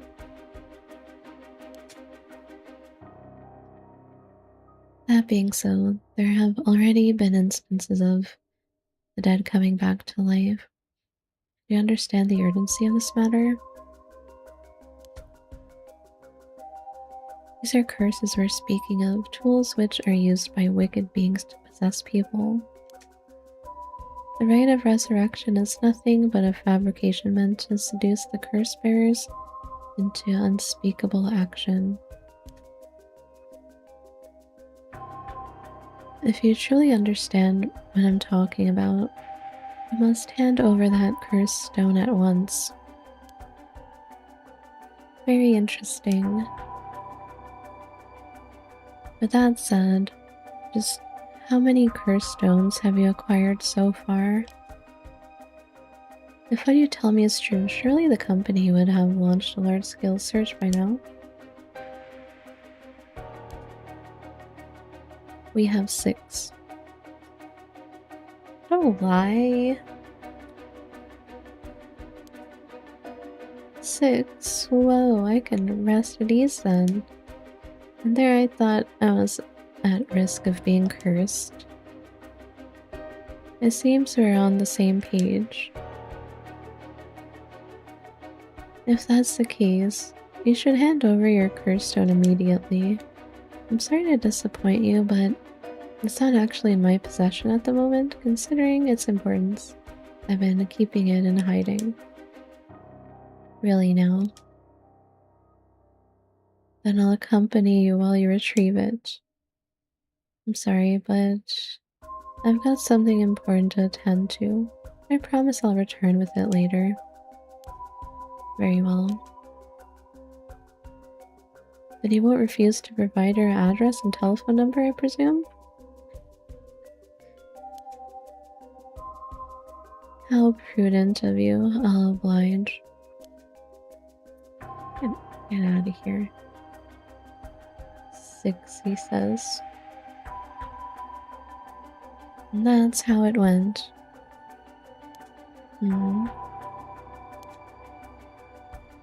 So they aren't after the right after all? I wouldn't be so quick to trust him. Oh? I believe we're dealing with a master in deception. He may well have made up a story to convince us to part ways with our stone. I think he was lying about having procured 6 curse stones as well.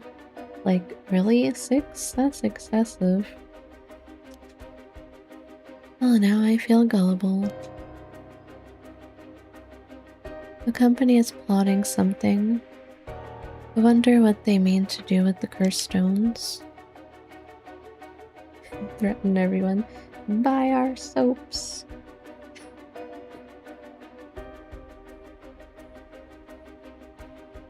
He seemed rather desperate to get a hold of ours, despite us not having collected any soul dregs. Perhaps the people at Iyaku are the masterminds behind the curses being unleashed. Because the chairwoman's a witch? I wonder about that too.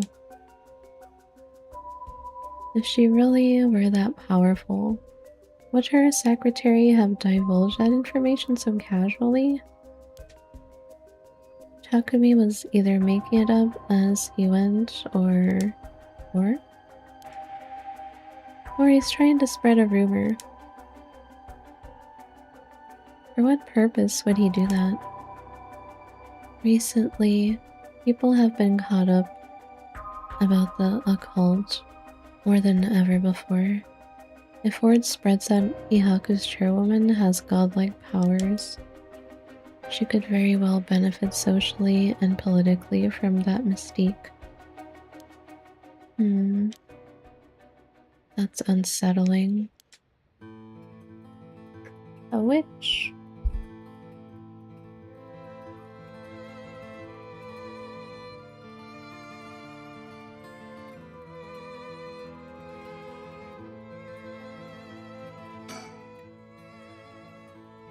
By the way, there's one more thing of interest I heard while in the company's reception lobby. And what's that? People were discussing whether one of the bodies found this morning was that of a Hihaku employee. Shoko Okia? Really? So long as the officials haven't revealed the identity. It all amounts to more than speculation, though. Despite that, I have reason to believe Hihaku Soaps is deeply involved with the Seven Mysteries.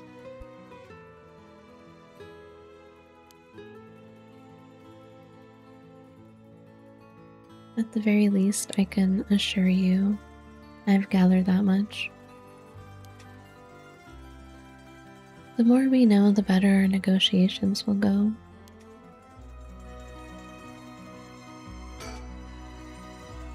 We should avoid Hihaku for the time being. It'll be a pain if I have to deal with Takumi again.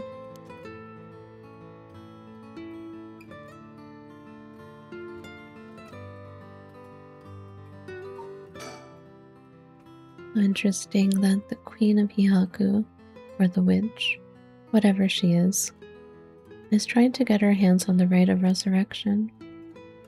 It's like some kind of dark fairy tale.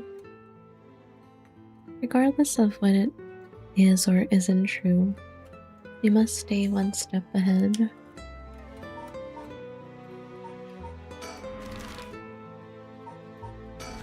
It's at the park.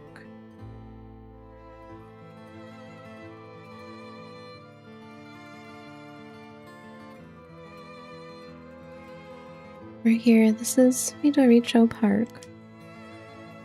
Ayame Tono lives around here. She wasn't in her apartment when I dropped by this morning. I wonder if it's worth checking again.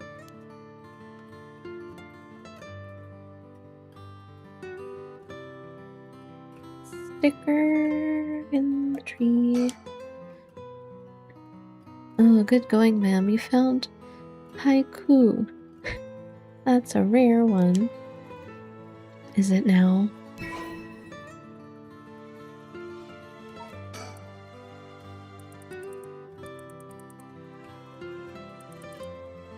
Haiku.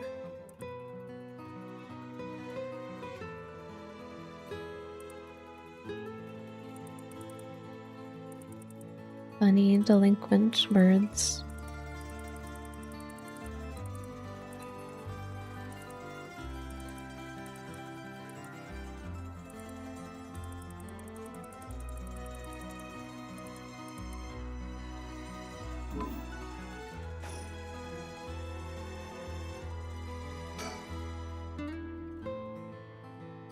This place is connected with the story of the Taiko of Tsugaru.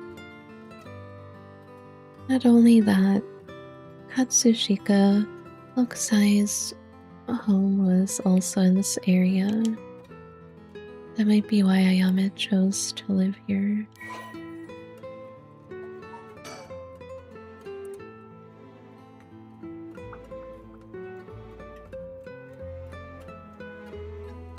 Mixture of cherry and evergreen trees. Stands on what was once the site of the Sugaru estate. The legendary artist Katsushika Kusai is also believed to have been born in the vicinity.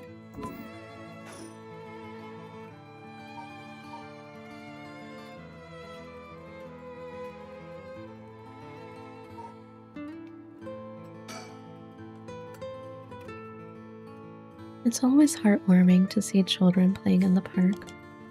Richter seems to like kids, perhaps because they're on the same wavelength.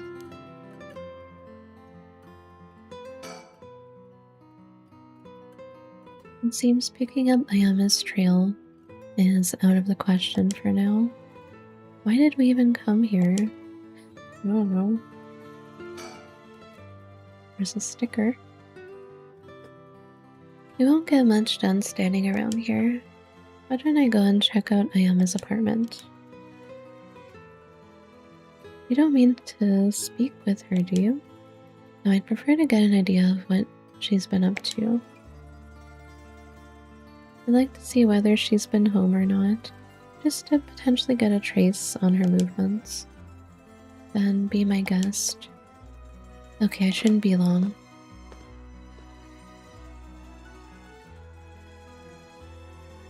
I'm back, ma'am.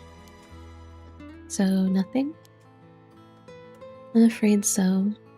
She still hasn't returned. However, I noticed a few people who seem to be related to the police force keeping watch in the area. Did you see our other protagonist?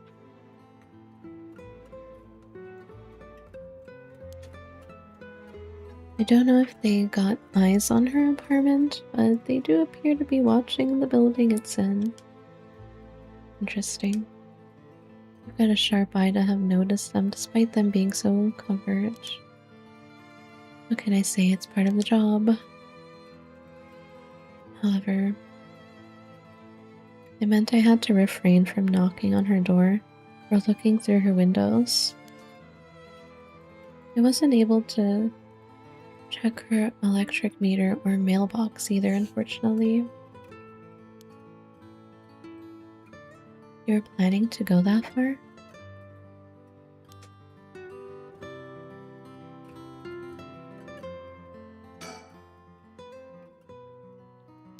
No progress.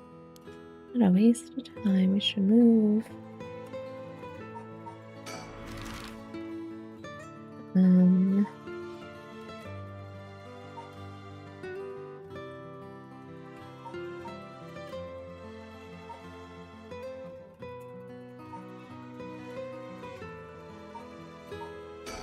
Anything change at the school?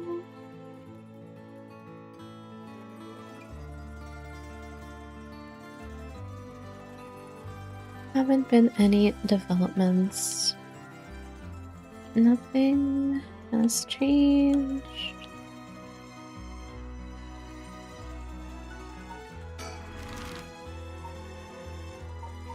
The house?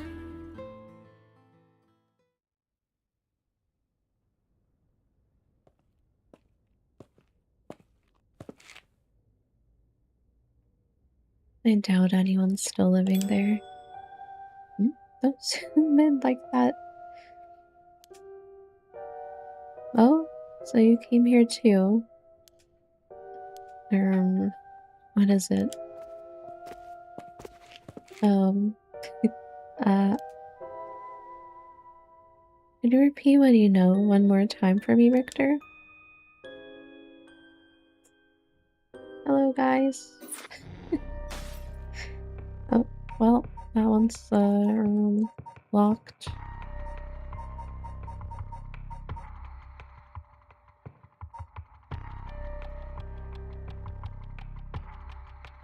Locked. Can I go back?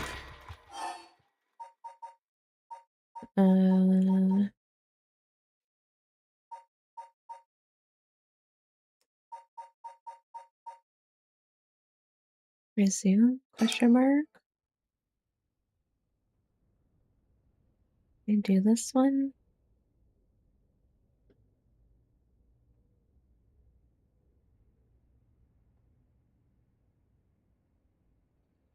Blah blah blah. Gotta figure out what to do.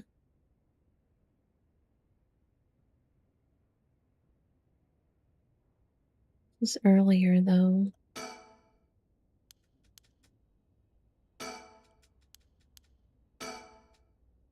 Didn't do anything here. Check the house.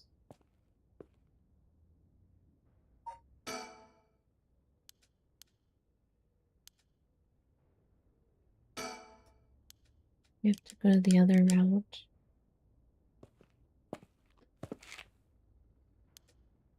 Back, no luck, no one's home. Same thing. One's home.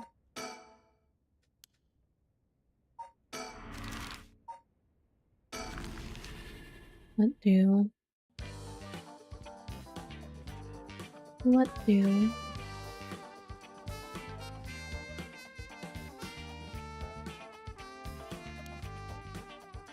Blah blah blah, I already saw this. Maybe I have to go back to Yako's route? Question mark? Oh, probably.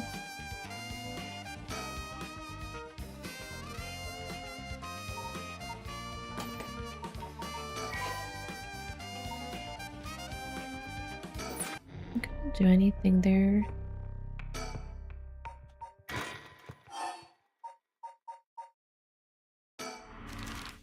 Can I do this yet?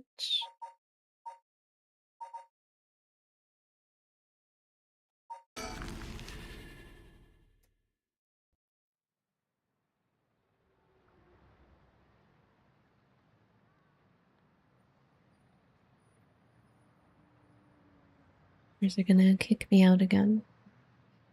And so, decide our next location. I got kicked out.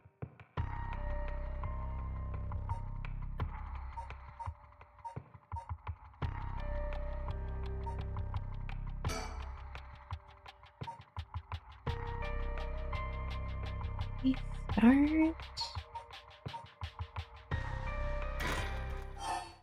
Not the other locations or.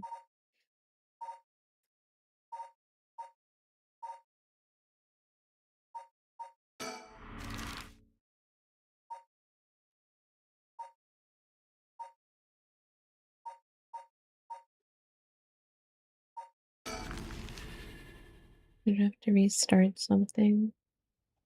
What do?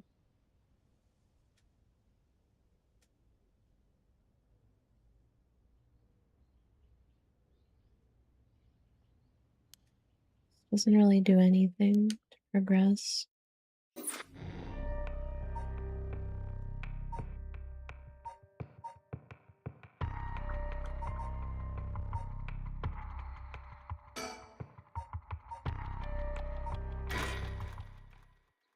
A restart. What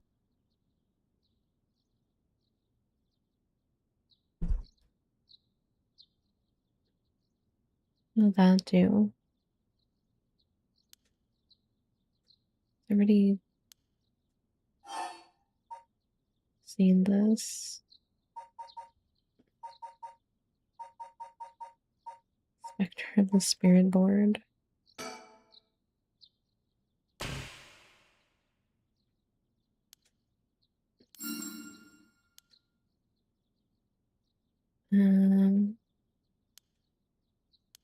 It's all the same.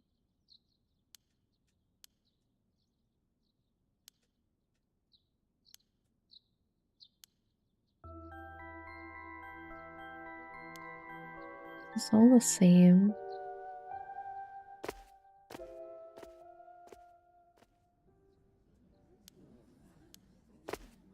It's all the same.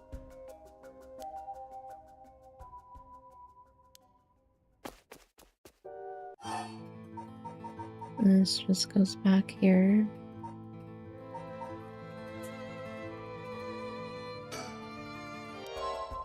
Anything change? I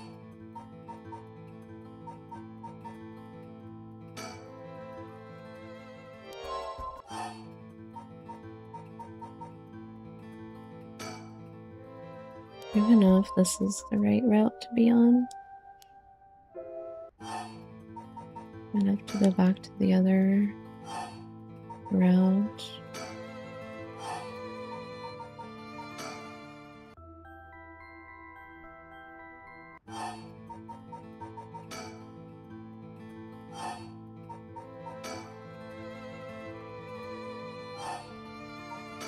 I've seen all this.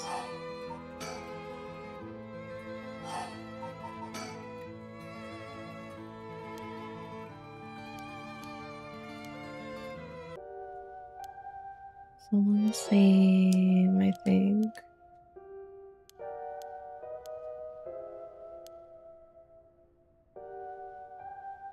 Right, the talismans. Don't know where the talisman is.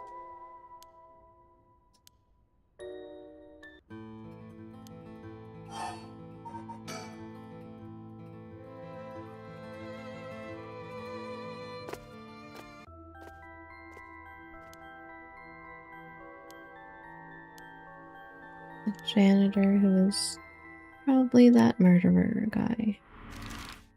And then we're back here.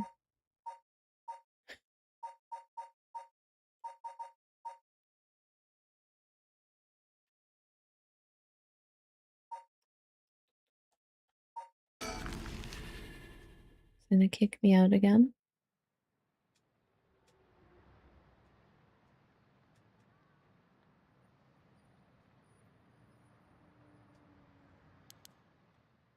So, blah blah blah. Well,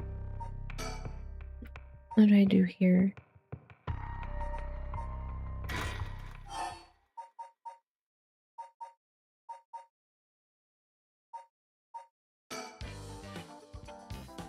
What do?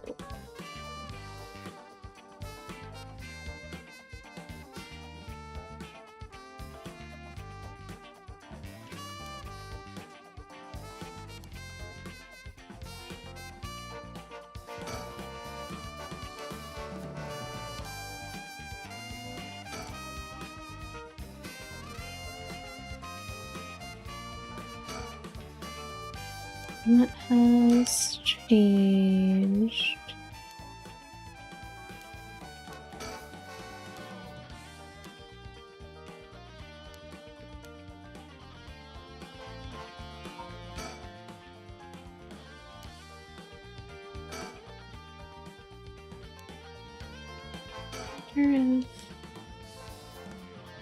Wait.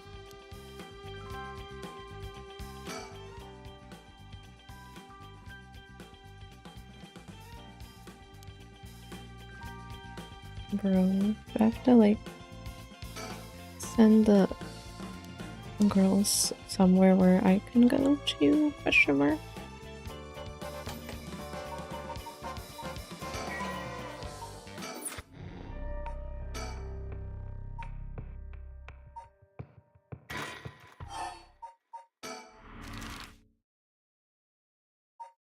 School?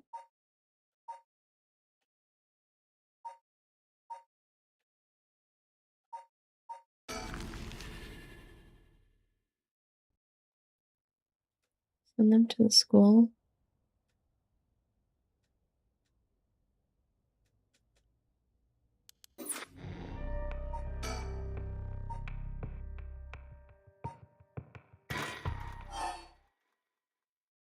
An hour later, though.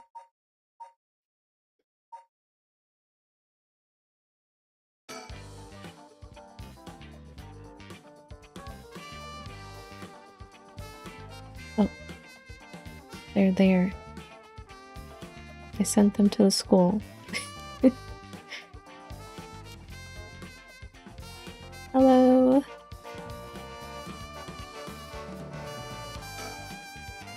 Huh? That's Boss, what is it? You want to talk to those girls?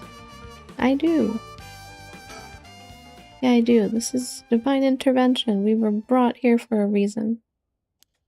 Come on, Ario. Huh? What?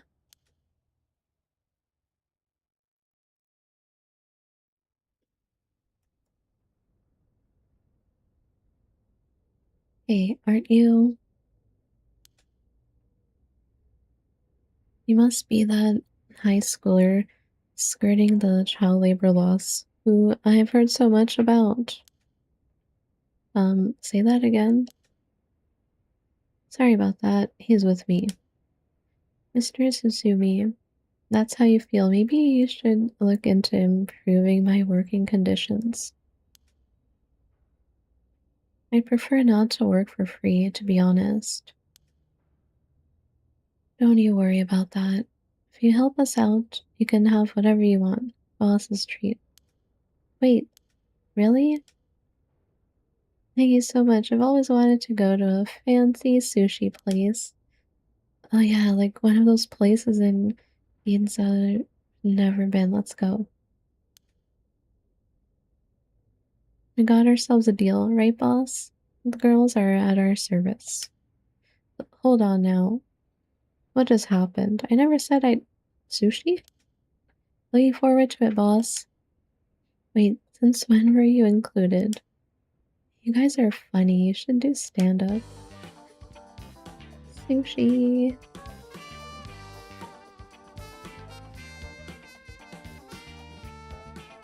Stickers? Any stickers around? Sticker? No.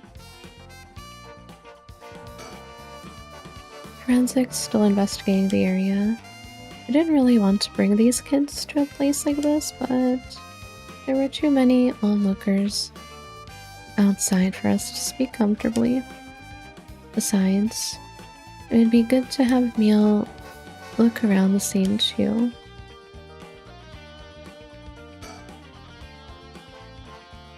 What's that rope all about? It indicates where Junichi's body was found. They've moved his body, but this way we still have an idea of how it was found. Yikes, that's a little gross. You can even see how his arms and legs are all... ugh. Cool it, Ario. You're scaring her. This kind of stuff is a little much for a kid. I am pretty sure she only asked because you were staring at it so intently. Alright, that's enough. Mio, what do you think? I knew it the second I looked at the scene. You're right, traces of a curse still linger here. I figured as much. Does that mean Junichi was killed by one of the curses of the 7 mysteries? Yes, a strong curse like that always leaves behind a trace. Wow, Mio, you're so calm. Are you used to this kind of thing? I wouldn't say I'm used to it. It just comes with experience, I guess. No? I've heard some stories about you. Didn't you investigate a gruesome scene where someone had been killed by a paranormal attack without even breaking a sweat? Stop it, Mr. Susumi. She's gonna get the wrong idea. Oh, that's amazing, Mio, you're a professional. You think? Totally, you're cool even in the face of death, that's awesome. But when you put it like that, I'm not sure how awesome it is. So a curse was used here, which means the curse bearer must have been on the scene too.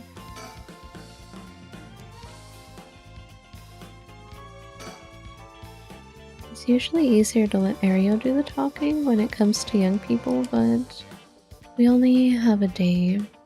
It'll be quicker if I take the reins this time. But he did manage to win them over with the promise of food. Let's see how this plays out. This is one hell of a coincidence, huh? That this random girl you know is already involved with the case.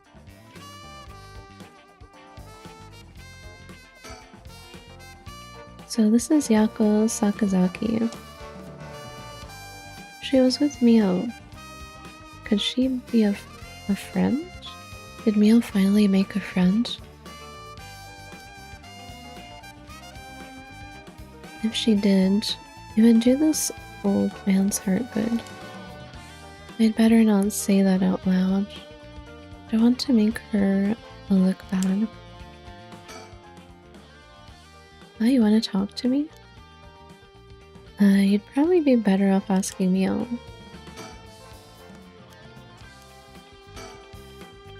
Mio Kurosuzu. She's like a disciple of the Paranormal Affairs Chief. I've heard that she helps out with investigations free of charge under the guise of training.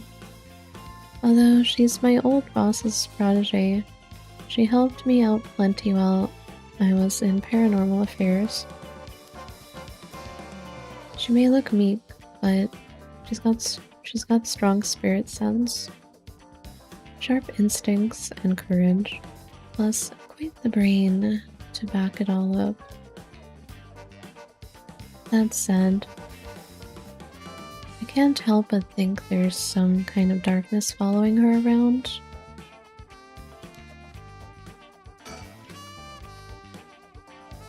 She's certainly well versed in the paranormal. I just can't get over the darkness.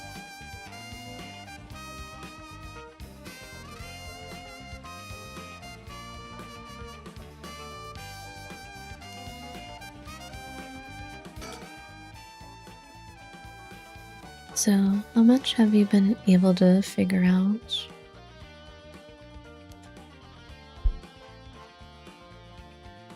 Well, I know what happened around midnight last night. Someone invoked the Feast of Shadows, which boosts the power of curses, then brought forth the 7 mysteries of Honjo. That allows even those who do not have the power to cast curses to gather soul dregs for the rite of resurrection. At least that's my hypothesis. Sounds about right so far.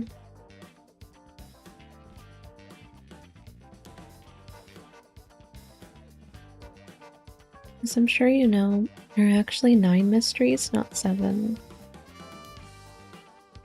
When the Feast of Shadows was cast, the cursed stones appeared before those who wanted the rite at the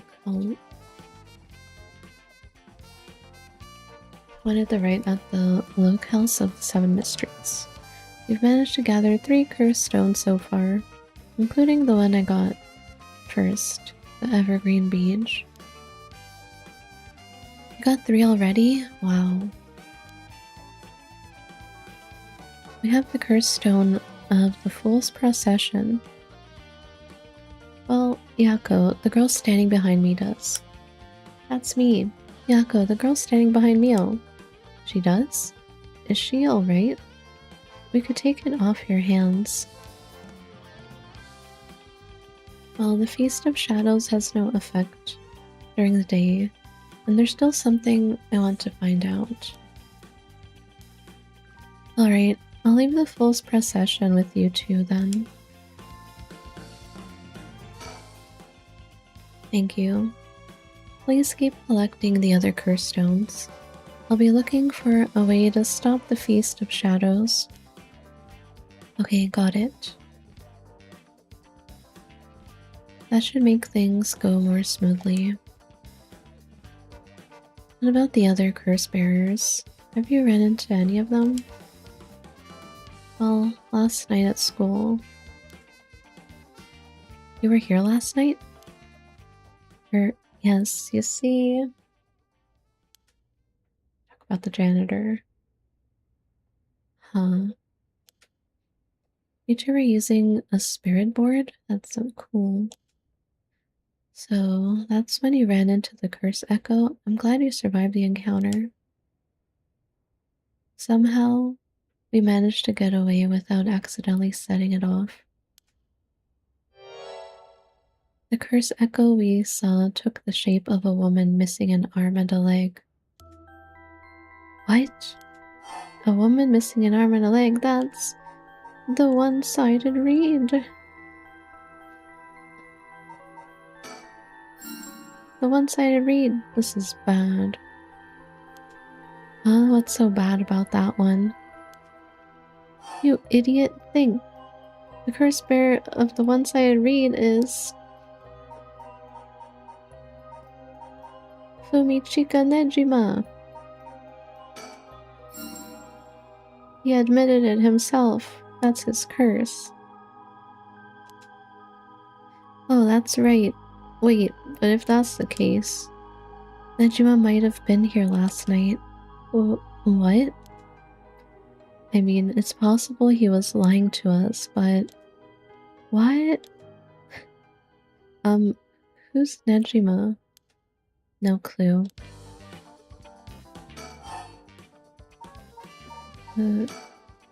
So, Nejima's trying to take advantage of the Feast of Shadows for his own nefarious purposes. Huh?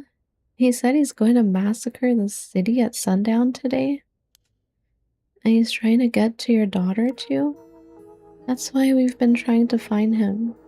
But to no avail, honestly. This information has been the most useful we've gotten so far. So just to be sure, could you tell me who else was at the school last night? The janitor. Well, as far as we know, there was us, Mr. Junichi, and one of our classmates, Hitomi. Don't forget old man Ashimiya. Wait, Hitomi? Do you mean Hitomi Okuda, second year student? Well, yes, why? Boss. So she was here last night. I saw Hitomi earlier though, and she didn't seem like a curse bearer to me. You did?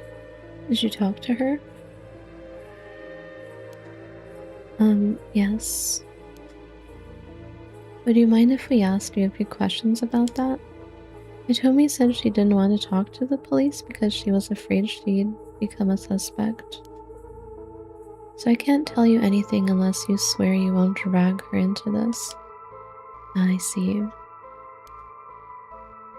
Don't worry. This is about a different matter. A different matter? You mean about that police officer, Mr. Yoshimi?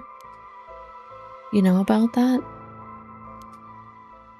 Did Hitomi say something about him? Yes, she did actually.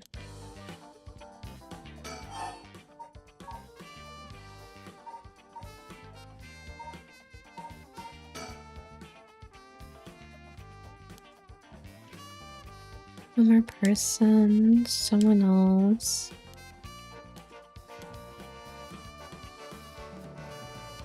Michio was the one who killed Mr. Jonichi. Are you sure it was really Michio that she saw? Well, that's what she told me. I wasn't there. That must mean there was another curse bearer here last night. Jonichi was killed by a curse, so someone had to have been there, whether it was Michio or not. Damn, boss. Do you think it really could have been Michio's ghost? I mean, based on what we've heard, she does have plenty of reasons to be vengeful. Calm down. Just because the paranormal exists doesn't mean just anything is possible. It's still possible that Nejima was behind Junochi's death. But what about Hitomi's story?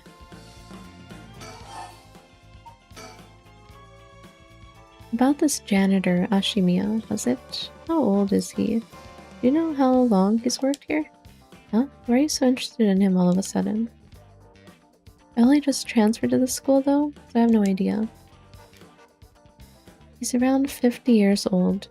He came to our school about half a year ago. No one knows what he did before, so there are all kinds of rumors about him. I see. Thanks, I think I'm starting to get a better picture of all this. Huh? Listen up. It's not uncommon for former prisoners to find work under an alias after their release. The notoriety attached to their former name can get in the way of proper rehabilitation, you see. What are you? No way. Here you. Have the officers apprehended the janitor? Apprehend the janitor.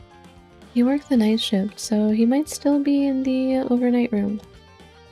Yes, right away.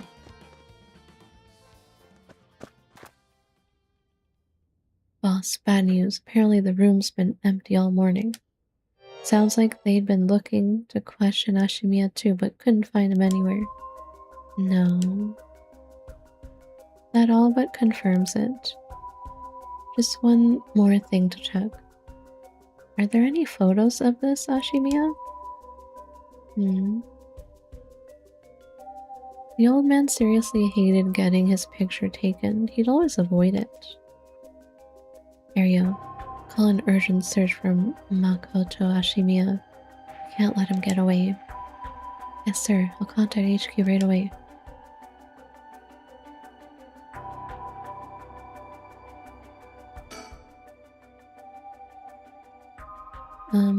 What was that thing you mentioned about Michio earlier? Something about a grudge? Did you know anything about her? What's your relation? I'm her friend. I was actually planning to resurrect her at first. I see. We gained quite a lot of information from you two. It's only fair we share as well. Tell our area. Alright. Keep in mind that this is just a theory though. Okay. After re-examining the crime scene, Yoshimi concluded that Michio's death wasn't a suicide, but a vehicular collision. Wait, what? An accident? Being hit by a speeding truck or van would have resulted in similar injuries. The investigation was ordered by Yoshimi, so it seems he had his doubts about it being a suicide. What? A van speeding? Yako, what's wrong? Are you okay?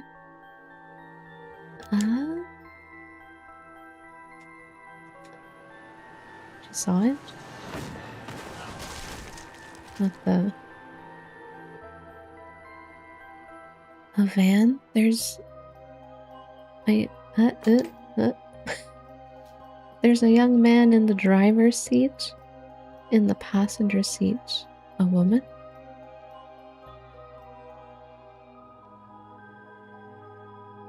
The passenger seat, a woman? Yako!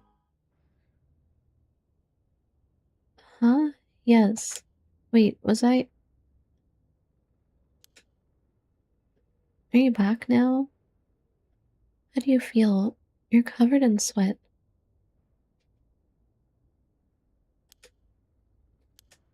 Yeah, I'm okay, I think. Sorry, I went a little crazy there. It's no problem, as long as you're okay.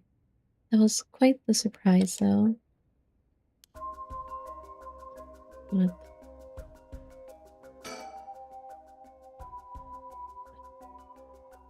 Yoshimi talked to you about Michio, didn't he? Well, he didn't give me any specifics, if you're wondering about that. So I don't know what was truly on Michio's mind either, right? Do you have any idea why Junichi was so scared of Michio? Well, about that. I'm not sure exactly how to put this, but...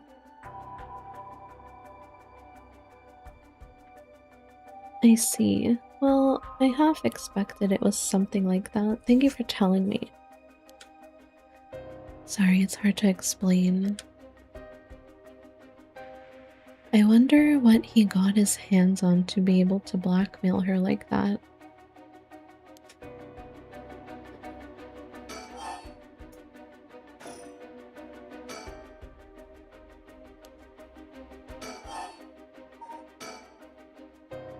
Oh my. I didn't expect this at all. Yeah. How could that old man have been some horrible criminal mastermind? I can't believe it. And a curse bear on top of that. I think he was so close to us this whole time. Ugh, it gives me chills. A guy like that really shouldn't have been allowed to work at a high school. Let's hope it isn't already too late.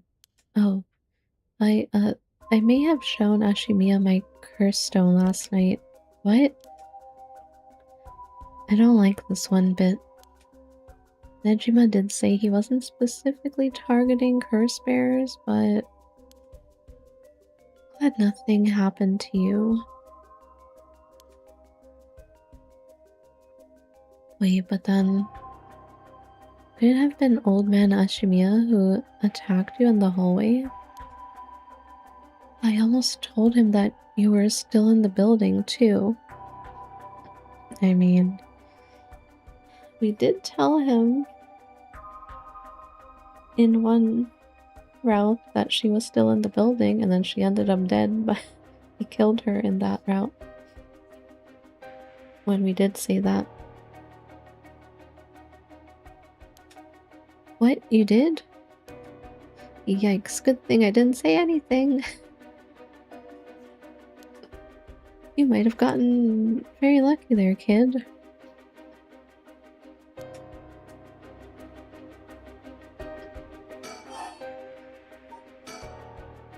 This is too much. I hope they find him soon. Come on, long arm of the law, help us. About the mastermind behind the Feast of Shadows? To put a stop to the Feast of Shadows. It would help if I knew more about how Curses of the Seven Mysteries first came about. In that case, you're probably best off talking to that crabby researcher guy. You mean Mr. Araishi? I'd very much like to talk to him. Right, he's a teacher here too, isn't he? You would know him already. He might be more inclined to talk if it's one of his students doing the asking. Do you know where he is? I do. We tried to talk to him, but he refused to cooperate.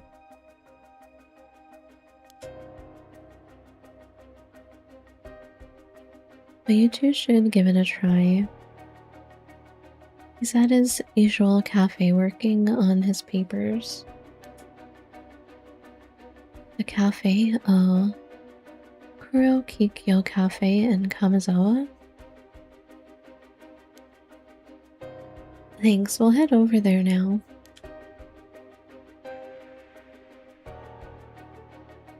School rules say we're not allowed to go to cafes, so don't worry about it. I'll allow it. Thank you. Huh? That's all it takes?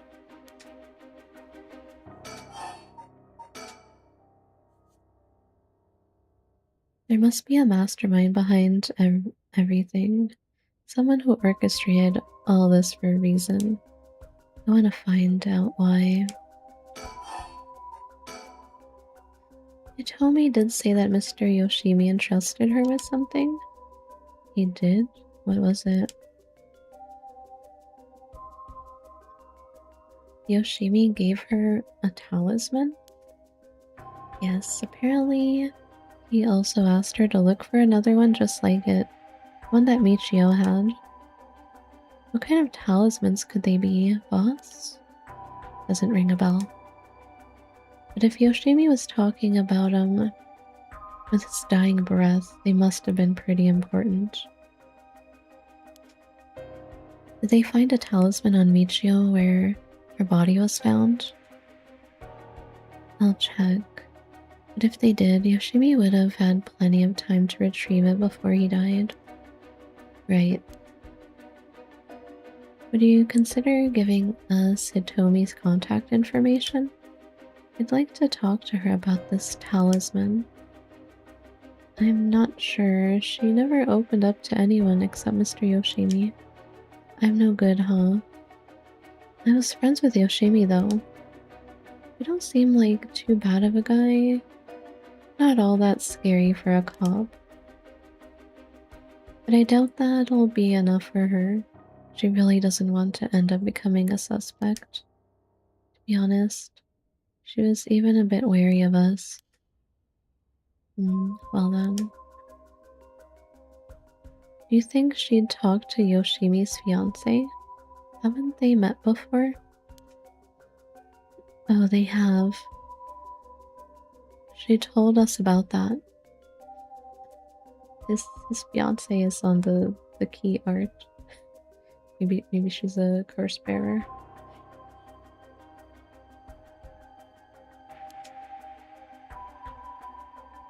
Yes, she might be willing to talk to her. Alright, then we better find her fast. You haven't been able to reach her? That's a little worrying.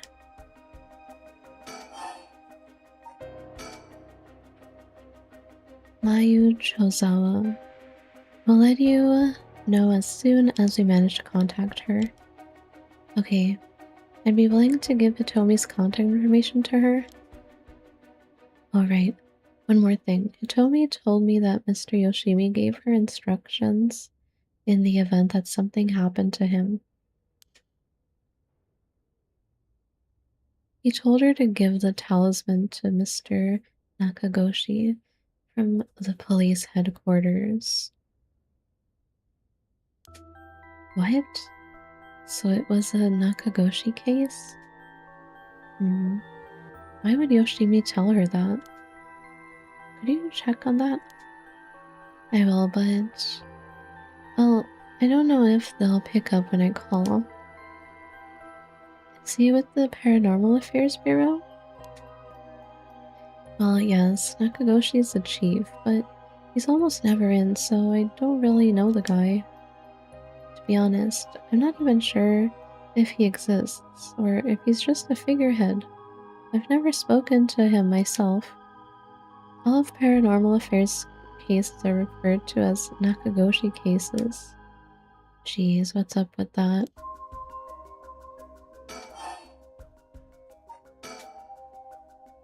That amulet Hitomi was looking for may be the missing puzzle piece to this mystery.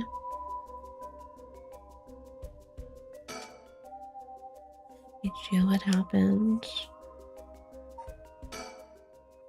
Chinochi was almost definitely killed by a curse, but I wonder about the exact cause of death. The curse's origin and cause of death are connected. It could give us another lead.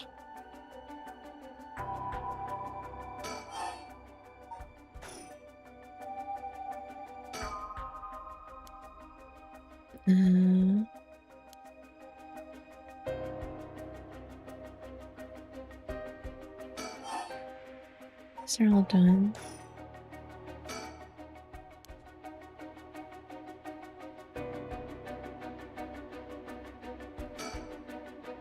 Hey boss, forensics is calling. I'll go see what they have to say. Sure, thanks. Boss, they found this on the ground, a short distance away from the scene. What is it? Is that a ribbon? Yeah, the kind you used to tie up your hair. What? I've seen that ribbon before. You have? Go on then. That's the ribbon that Michio always used to wear. What? Doesn't that mean that Michio was here? Are you sure? Definitely. I have the same one at home. We bought them together. That has to be hers.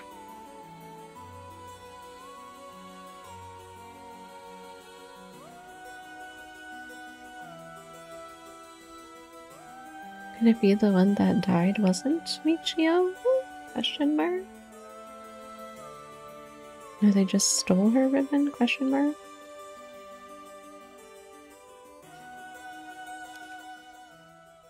Then did she come back to life somehow?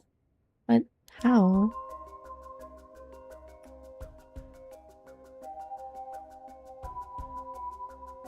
Killed by a curse, blah blah blah. What? If I was Michiu and I came back to life, where would I go? That's the question. She got her revenge on Jinochi, but she may have more revenge to dish out.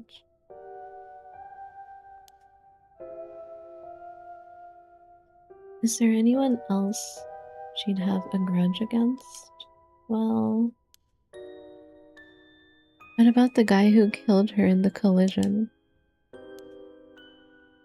If she really did come back to life, then it's terribly sad that she's spending her new chance at life like this.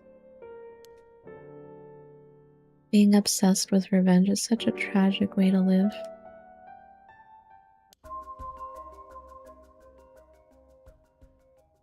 I'm afraid that's all we can tell you. Don't worry, you were a big help, thank you. We should start our search for Nejima and Mayu Chozawa. It might be worth it to check Michio's house as well, just in case.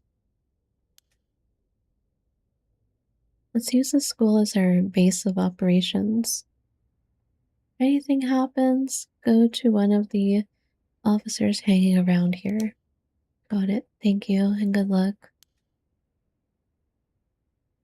I'll go talk to Mr. Araishi about a way to lift this curse. Alright, boss. Let's get going. Whenever you're ready.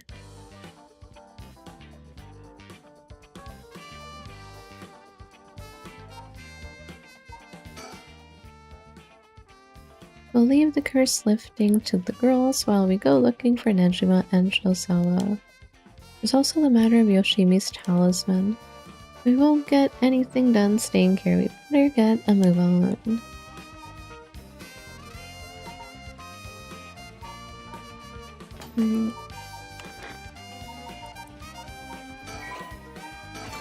Let's see. Gotta move on. Oh.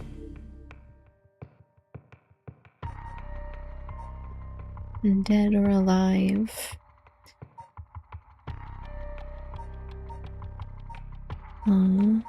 Do both of these.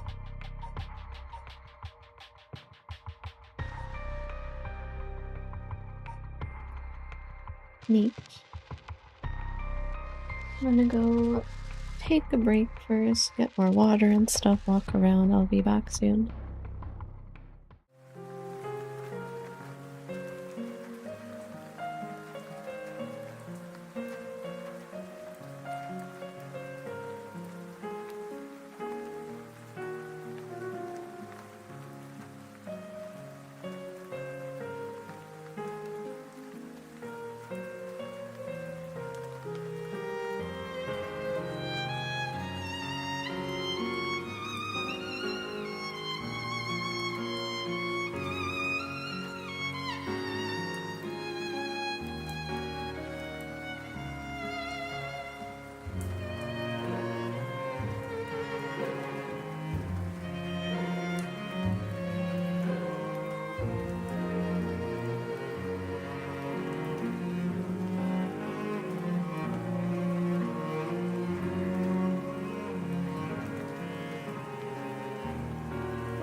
Okay.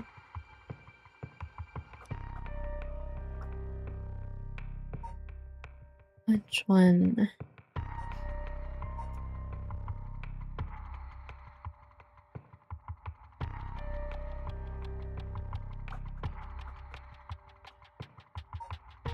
The top one? Dead or alive? Where's the break music from? It should be from Legend of Mana, the remaster version. Legend of Mana is such a good OST.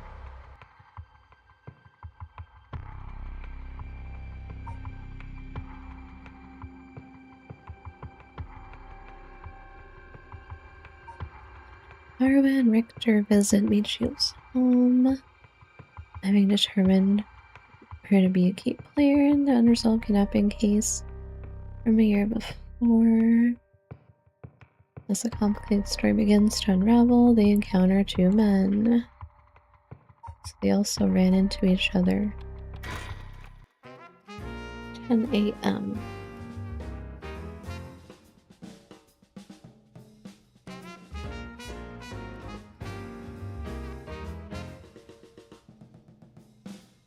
We played Trials of Mana remakes, not Legend of Mana.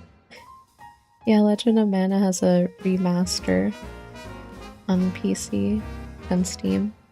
It's pretty fun. And actually it has co-op too.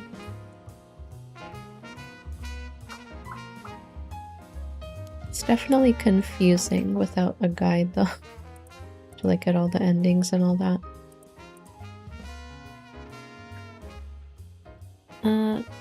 Ma'am, allow me to introduce one of our country's most elite detectives. The name's June Area. Hardly call myself elite, but either way, it's nice to meet you. This here is the brilliant Chief Inspector Susumi, and yes, he's just as rough and tumble as he looks. Sometimes I really don't know if you're complimenting or putting me down. So, you two are detectives? This is my client. This is Haruo Shigima. Her father's a big deal in the police himself, so remember to mind your manners.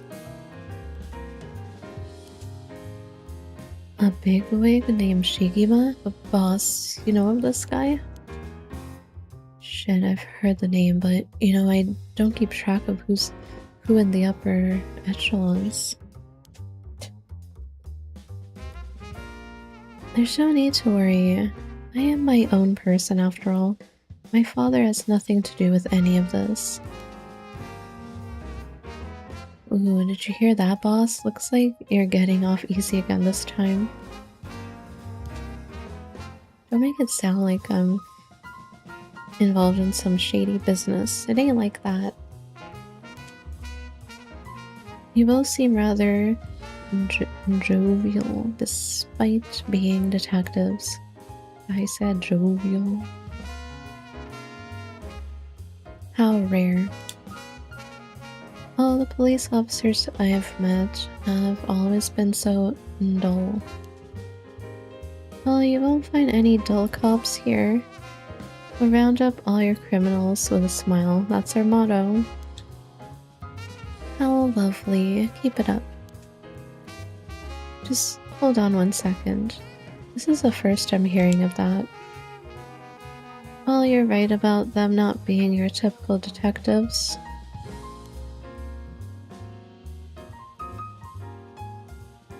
Oh.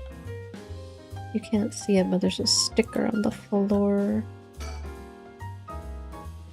Damn, there was one here. Lucky, that's number 12, the Royal King Penguin. Oh, that's so. King Penguin.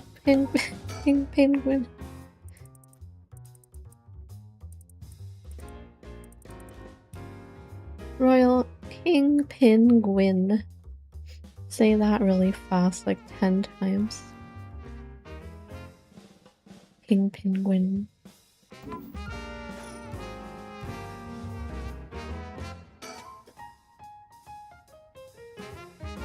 I thought we might cause trouble standing in the middle of the street talking like this, but so far we haven't drawn attention.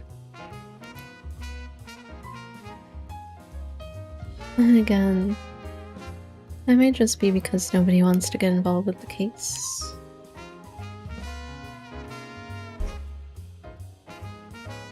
Very jazzy music.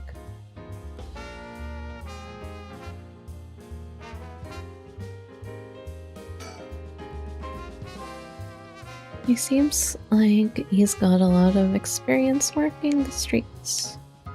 Most of the officers I know are the bureaucratic desk jockey types.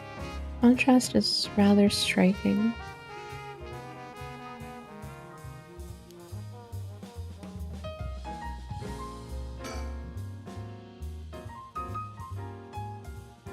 A young and energetic detective.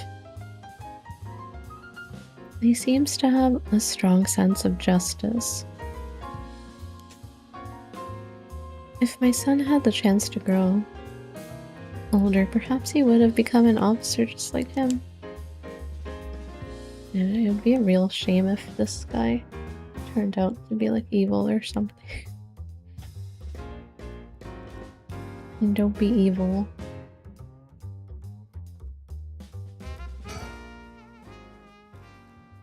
By the way, ma'am, this might be sudden, but there's something I'd like to confirm with you, and that is, do you happen to know anything about the 7 mysteries of Honjo?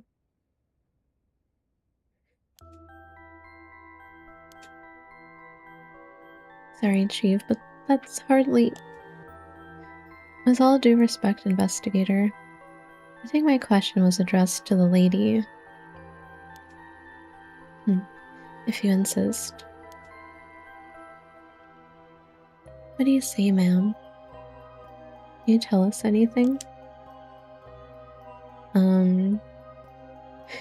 No way.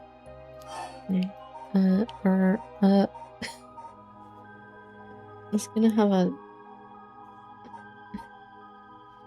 branching path, maybe? Don't know much, ...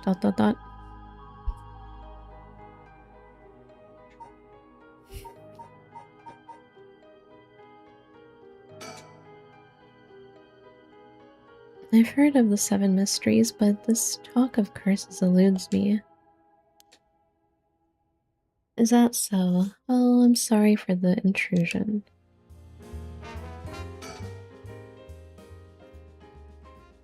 Come to think of it, I heard some things about this area last night. I see a moth flying around. Go away.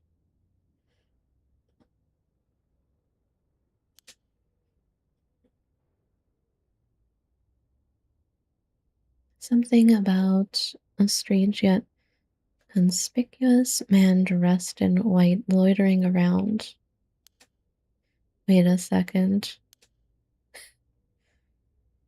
I assume they were talking about you, investigator. Well, I won't argue that I'm strange and conspicuously dressed in white. And as it turns out, I was out here last night to conduct my investigation. Did you run into anything strange or out of the ordinary? Out of the ordinary? I guess I did observe a few suspicious characters. You were asking about curses just now. Why would a public servant be interested in the occult? Boss, Richter's a smart man. He can help us if we tell him what we know. I can't promise I'll be of any help to you, but I'm interested in hearing what you got to say. Something is happening in Honjo, isn't there? Must be something big if they've got you head office guys on it. Well, I guess it's alright. Desperate times call for desperate measures. Thank you, boss. Listen closely to what we're about to say, Richter.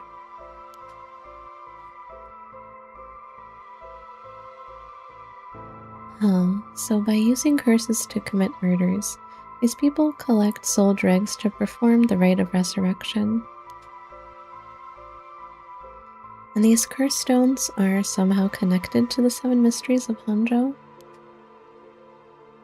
It's a tough story to swallow, but I don't see a reason to doubt you either. We figure the strange occurrences happening around here recently are connected to these curses. To get the situation under control, we've been searching for the curse bearers to confiscate their curse stones. Do you have any information that might help us? That's tough. I never expected curses and other mumbo-jumbo to play into this all. But if we're talking shady characters, there was this middle-aged fellow I saw on South Waragatsui Street.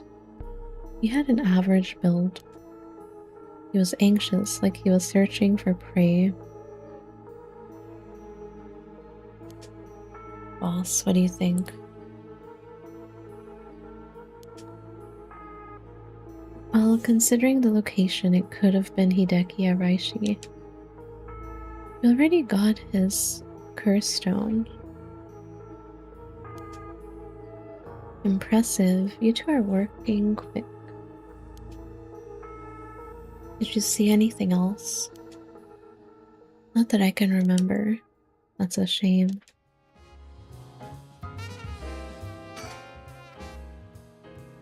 If you see any characters who look like they might be carrying a curse stone, it'd be a huge help if you let us know. Absolutely. I'll let you know if I find anything. Richter, perhaps you could lend a hand on our case too? There's a number of people we can't track, and finding missing persons happens to be your specialty, you know? I hate to disappoint you, but I'm busy enough with this case. The faith of my clients is what keeps me afloat. I have to prioritize requests by the order in which they come. I see. Well, can't say that's not fair. What do you need a private investigator for anyway? The cops should have plenty of bright folks to throw at the job. True, but this isn't an ordinary case we're dealing with here. What brings you here, Richter? You want a case? That's right, I'm picking up the police's slack. I trust you remember the kidnapping and murder case from last year? Oh, I remember now. You're that Haruo Shigima from the kidnapping case. Huh? Did I miss something? Don't be an idiot. It was the case where Munesada Shigima's grandson was kidnapped. Which must have been your son, ma'am? Indeed. The story was suppressed by the news. In the end, it was considered a huge failure on the police department's part. Most of the investigation was conducted in secret.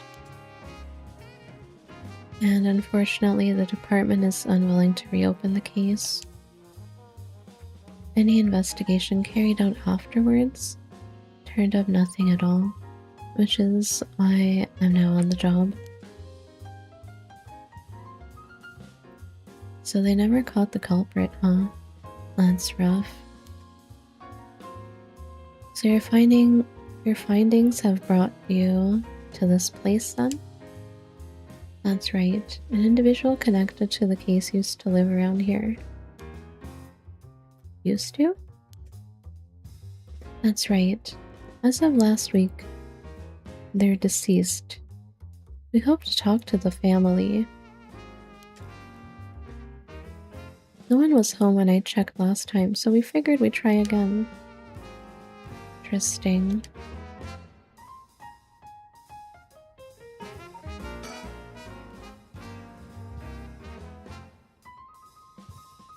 Richter's amazing. He's coaxed out so much information we didn't know about the curse bears from them. There's no way we could cooperate with them when we're trying to get our hands on the right ourselves. Huh? By the way, that reminds me, Richter. Yes? You said the person who used to live here died last week?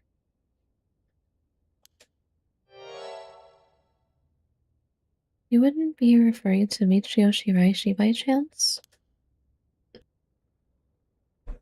You knew? I thought so. It seems like we're here for the same reason then. Seriously? Michio was involved with curses and magic?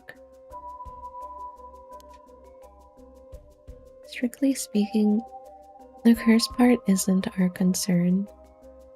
We're looking into Yoshimi's case. Yoshimi? Oh right, Hajime Yoshimi's. That's right. He died on the job. I'm sure you've heard of it. I heard. It was a most unfortunate loss. So there's a connection between Hajime Yoshimi of the Juvenile Division and Michio.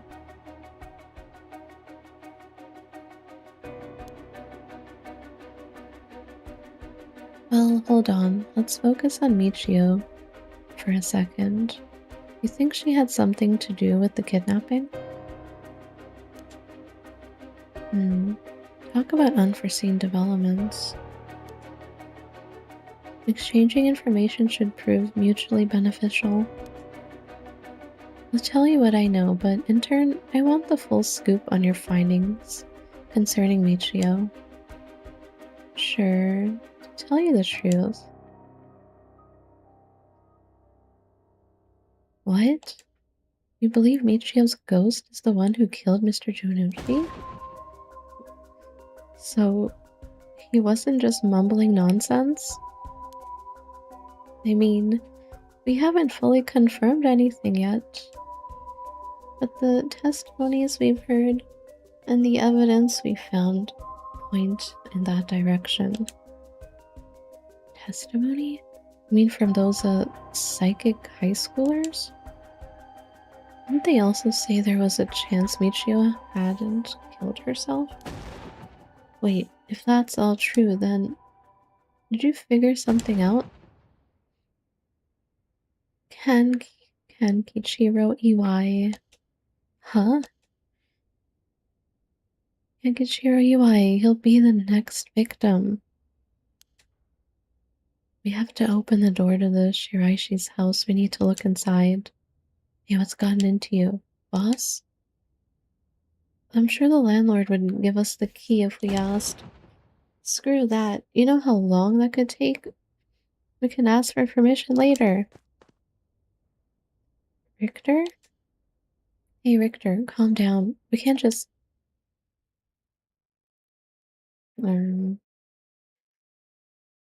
Take that, you shitty door. That's how you do it. Richter, get a hold of yourself. I see you're still the same as always. Everyone, come quick, look at this. Oh.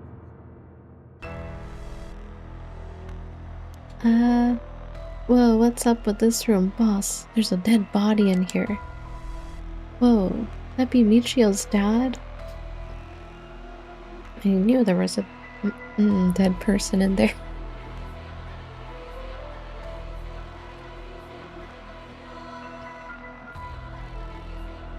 I mean, that guy was kind of a scumbag, so... kinda deserved that. Nah, he's her stepdad at best, if that. It's gotta be the body of Kagichiro Iwai. There's no doubt about it. This man's a goner. He's gotten real messed up. Looks like he's been like this for a while. I say it happened last night. Ario, did you find Junichi's body in the same state? Now that you mention it, it looked as though Kohei Junochi had died from a number of heavy blows. What are you suggesting, investigator? It was Michio Shiraishi. She's alive.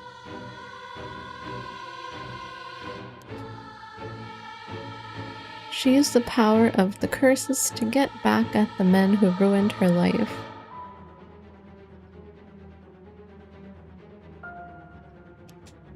That's ridiculous. You're suggesting she actually revived? It's gotta be that. And if she's alive, then...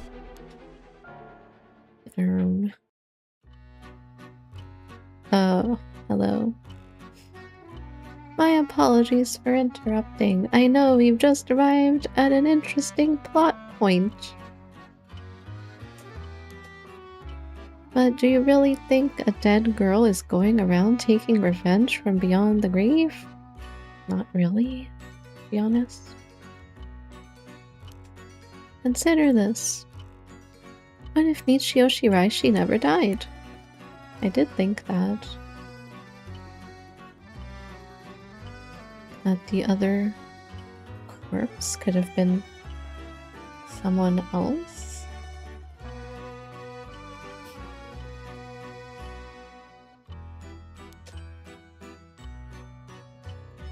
But seeing as you've come this far, I'm sure you already know the truth, don't you?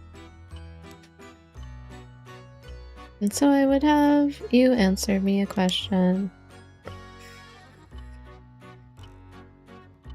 Where in Honjo was Michio Shiraishi at the hour of 8 o'clock this morning? 8 in the morning?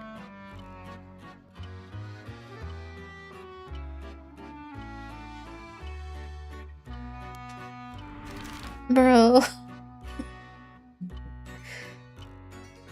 Where was Michio Shiraishi at 8 o'clock this morning? Bro. 8 in the morning?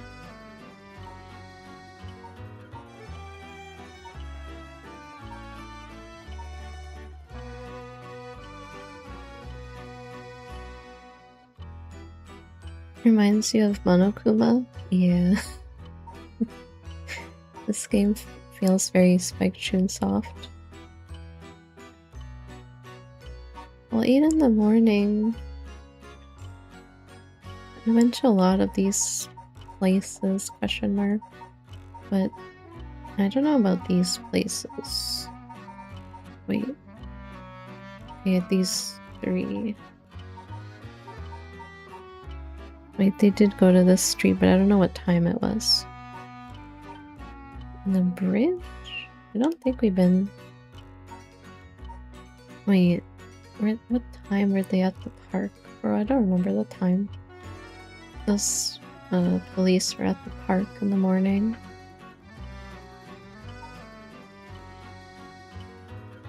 Was there anyone on the bridge?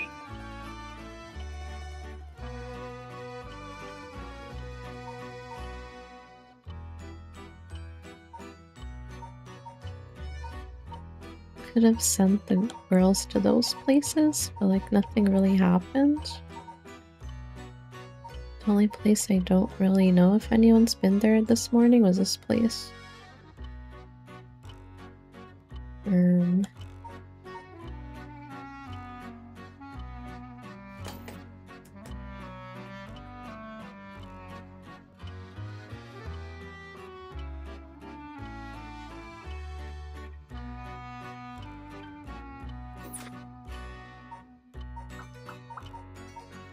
Well, just gotta guess.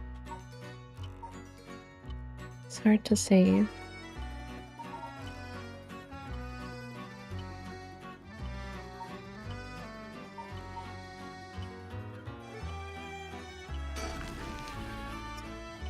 I don't know, man. I see, so that's what you think. I don't know if it's right. Maybe they were at the residence. How would I know? Let's take a moment to reconsider what you know and choose again. Okay, but the residence. It's not that place. That's what you think. Blah blah blah blah blah. Wrong. Where could she be?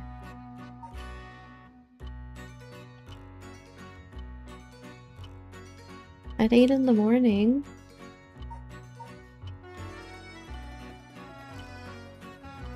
It's gonna end up trying everywhere because I don't really know. Don't know.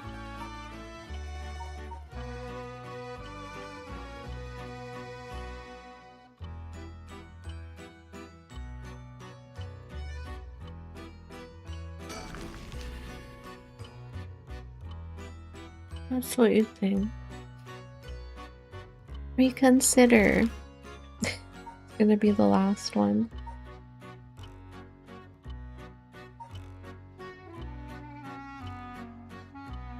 We saw something weird somewhere that I don't remember.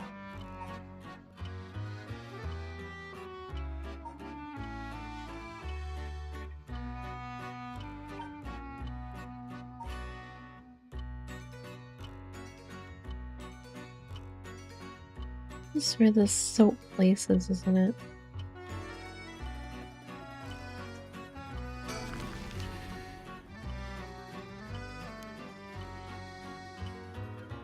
Nope. I'll try all the places. That's what you think. How about nowhere?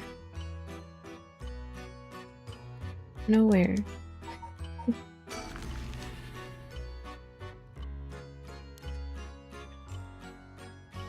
Wrong. It's gonna be the last place. Wait.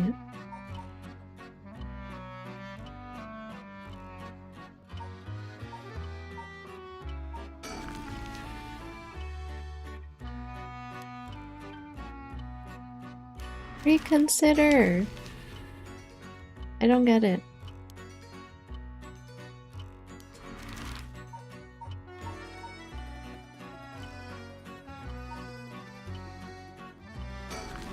Thanks for the head pads. Very well.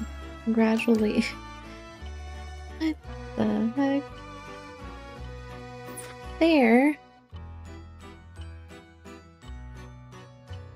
Was she there and I did not notice, or what?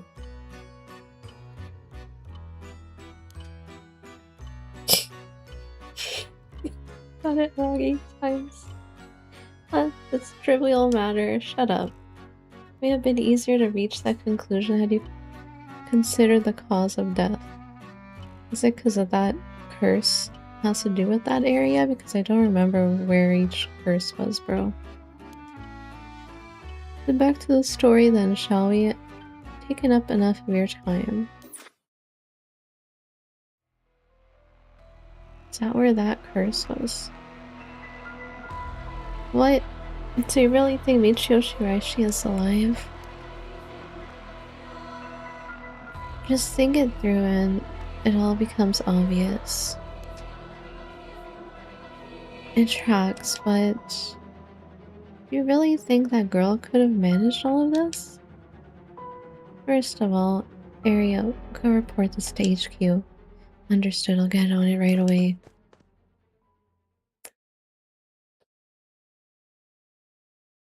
I'll start investigating this place. It sure isn't lacking in stuff that needs a looking at. What the...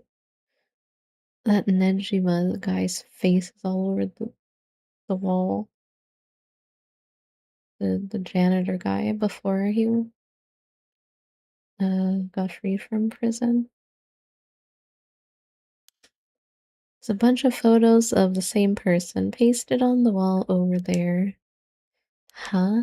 Whoa, now hold on, these photos. Ugh. These are all of Fumichika Nejima. Gross. Really, come to think of it, he was in the papers a lot back in the day. Oh, there's even more pasted up over there. These are all cutouts from newspapers and magazines about the Nejima murders. I don't get it. Why the weirdo Why the weirdo shrine? Let's keep looking around. Yeah, that's the horrible guy. The murderer. I can't turn. This drawer is really old. Chief Inspector, do you mind if I look inside? Huh? I mean, in normal cases, only the police would be allowed to touch things, right?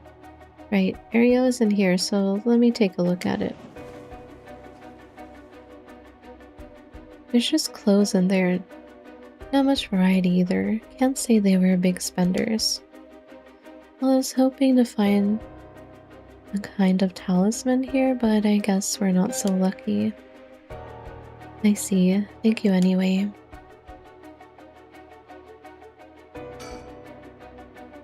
With the window and storm shutter closed, no light gets in here at all. It's pitch black. The neighbors mentioned they started to keep the house shut like this not long ago. It's the same man in every picture. Is that Fumichika Nejima? Oh, this is quite the spectacle. I don't think I've ever managed to erase this from my mind.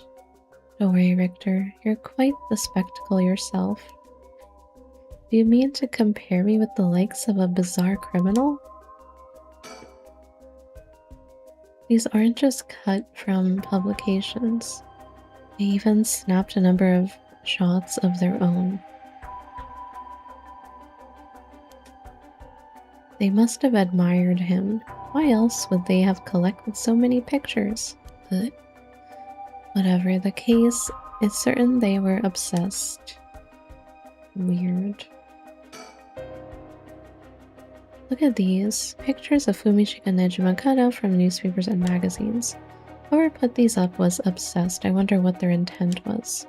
I think the Shirashis are somehow connected to Nejima's case? Perhaps they did this as to not forget a grudge or something. It's crazy to think Nejima might be involved in all this too. Do you think he might have anything to do with the body here? Maybe. The man's already out on parole. He's a curse bearer with a cursed stone now. He announced that from sundown. Today he'll be going on a killing spree. Oh dear. There's an emergency search underway as we speak, but no one's yet managed to get a hold of the bastard. So he hasn't changed his ways. That doesn't bode well. To tell you the truth, the lady here isn't completely unconnected from the Nejima murders either. You don't say. That's right. We talked about it last night. 20 years ago, I found the hand in Sumida River that brought the incident to light. You don't say. You were the kid from back then? You were really brave. You did a great deed. Were you the detective I spoke with? I had no idea.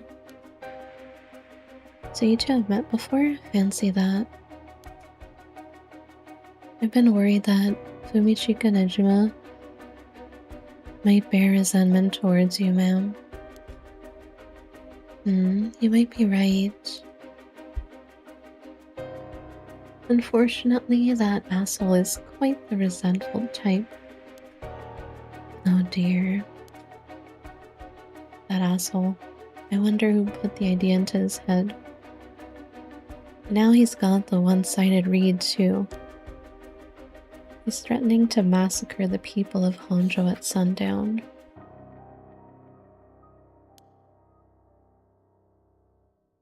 Seriously? On top of that, he's been itching to get revenge on me as well. Of all things, the man's gone and threatened to kill my daughter. Damn, that's quite the threat. Certainly you can't afford to stay put here. The fucker wants to get us all antsy. When I finally get to arresting him, it'll be with a cool head. Not gonna give him the pleasure, huh? Well, if Iwai and Fumichika Nejima have anything to do with each other, then this room might hold a clue to Nejima's location. Let's hope so.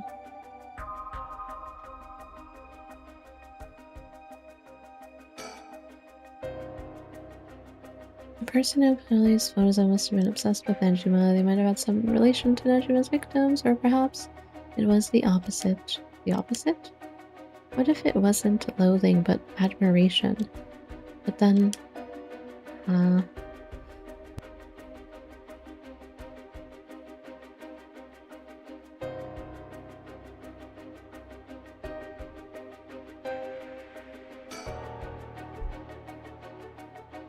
It's off-putting to look at, but I can't help but wonder what in the world this is. They're magic runes. They're used in Western black magic rituals. Most of the time they're useless imitations, though I wouldn't get too excited about it. Oh my. Who knew the chief inspector was such an expert on the occult? I just chanced upon that information. That girl with the spirit sense we mentioned, she's pretty informed on the subject. Someone was attempting to perform Western black magic in this place. Pretty absurd if you ask me. Of course, the person in question was dead serious about it all. Black magic.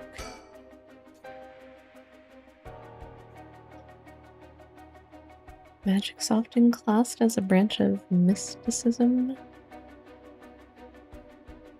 or may refer to the likes of witchcraft or astrology. Here it refers to Western black magic. Middle Ages, the line between science and magic was blurred, with the pursuit of supernatural considered legitimate academic discipline. Astrology was regarded akin to astronomy, while alchemy was accepted as scientific fact and would eventually evolve into what is known today as chemistry.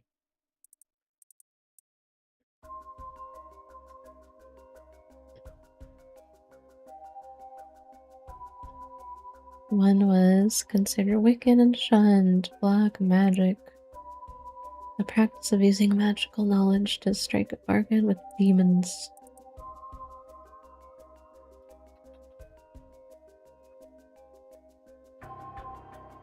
Black magic was most prolific among the lower classes. It was the common people who suffered most from the ills of the day, war, famine, and sickness, which perhaps led them to seek aid from unholy powers.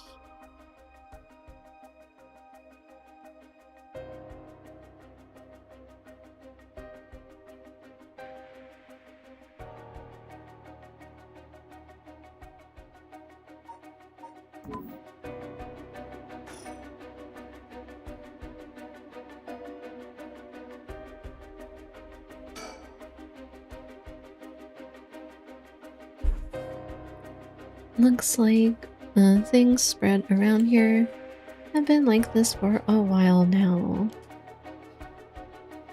This ritual or whatever was something he attempted up to recently.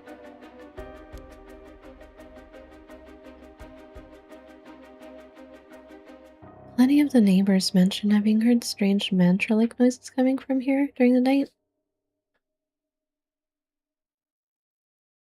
Right, they did mention like weird chanting.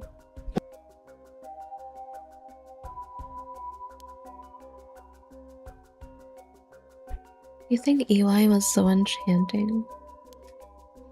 Hard to say.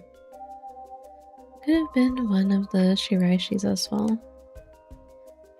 If we look through these books in the back, we might learn whatever it is they were trying to do.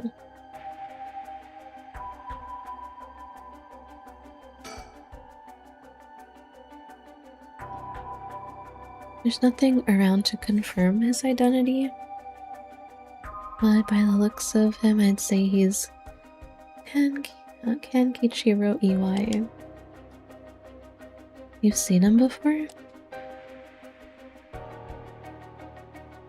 I heard he had a criminal record, so I assumed he wouldn't have held a respectable occupation.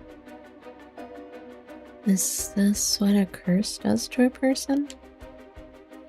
Ma'am, it'd be better not to look so closely. It's amazing. Don't be amazed by it. Cruel is what it is.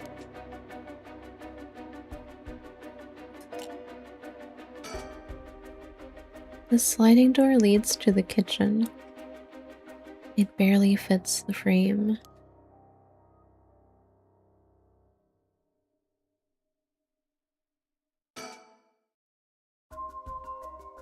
There are candles and stones with inscriptions placed all over. Are these tools for some ritual? Hey, don't touch anything you hear. That's right. Considering this is it's a murder scene, we ought to leave everything as it is.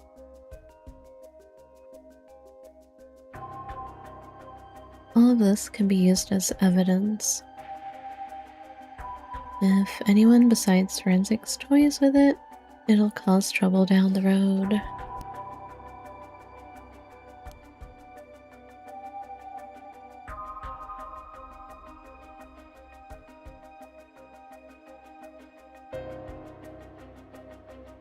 Books. What do you say, Chief? Would you let me look through it if I wore gloves? Well, it's not like I'm any help with foreign languages. Go ahead. Thank you. This seems to be a book on Western black magic. The same runes are written here, alongside detailed descriptions of the procedures. I suppose you'd call these grimoires. It's all a bunch of nonsense if you ask me, though. You think this EY guy was studying them? Perhaps to perform some kind of ritual? There are a bunch of handwritten notes beside the grimoires. Whoever it was, they were serious about this. EY doesn't look the type to be into this stuff, but you shouldn't judge a book by its cover. But why would he be studying black magic? According to the materials, this here rune is for the restoration of youth. Perhaps he was trying to become young again.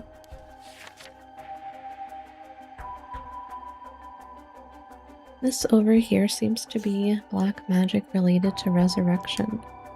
Each one of these spells requires a human sacrifice. Talk about dangerous. Resurrection, like the right? I guess no matter what part of the world, people will turn to the occult for similar reasons. This place is disgusting. Did Michio Shiraishi really live here? What is it? This looks like a journal. It's probably EY's. A journal?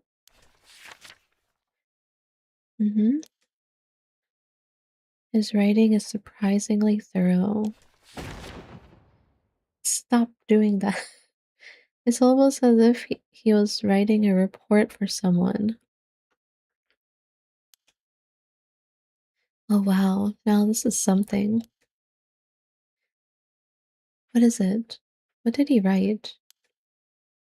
This is quite the find. Let me give you a summary.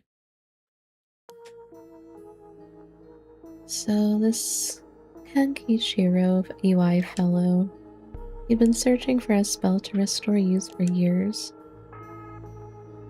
So he was into black magic from the start. He believed if he could learn to successfully perform the spell, he could then use it to earn a fortune. To tell you the truth, it seems he was already getting funded after he acquired this grimoire. You don't say. This is starting to sound kind of familiar. But first, let's find out how he got his hands on this grimoire. It seems that Nejima told him where he could obtain the book when they were both in prison. What? That's nearly too much of a coincidence.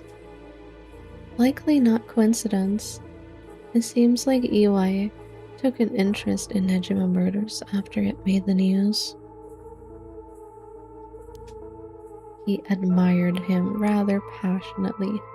Blech. Disgusting. You might even say he worshipped the man. Worship Nejima of all people? This was a time when students were itching to rebel. Anyone who did something to shake the world was bound to gather admirers. Levi had been collecting these photos ever since that time. And since he just so happened to land in prison at the same time as Nejima, he made sure to get in contact. This is a lot. I mean, even having it all laid out like this. The thought of Nejima being involved with these grimoires is staggering. I don't think we ever had anything pointing to that. What's the connection? Slowly zooming in. To be honest, it's a shock to me too. For years, we've been scratching our heads over the motives behind the Nejima murders. Yep, it's been a mystery to us all from the very start. Oh, now, wait just 1 minute. Do you think... No way, are you saying? That's right. The murders might have been for a ritual. He was attempting to perform black magic.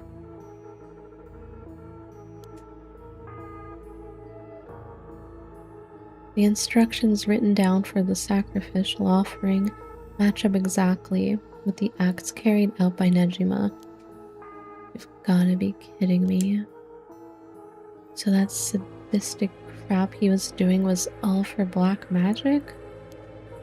That's what the evidence suggests. However, Nejima tried to do some type of resurrection ritual, but EY had different motives. Chief Inspector, you might think this is all the stuff of fantasy, but that doesn't refute that Nejima and EY were both acting in earnest. This is batshit insane. You're telling me that Nutjob did this all for some hokey-pokey resurrection. Shit, resurrection. That means there must have been someone Nejima wanted to bring back to life. Damn, that's it. That has to be it. Fucking hell, it all makes sense now. What? What is it? So, about the Nejima murders, there's some information that's been kept from the public. Go on. When we broke into his house and arrested him, we also found a baby. A baby? It was a girl. Looked to be about 6 months old. But she was covered in filth. She looked so weak and sickly. What the heck? We called the medics right away. If we were a second later, I'm sure the girl would have died.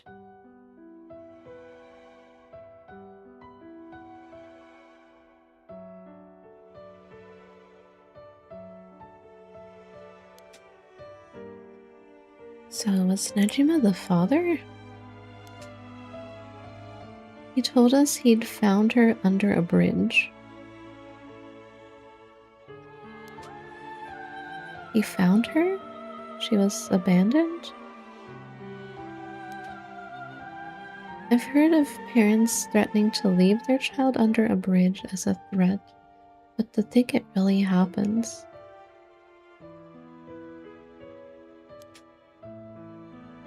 I suppose there are those cases with the dead newborns found stuffed in coin lockers, so it's not without precedent.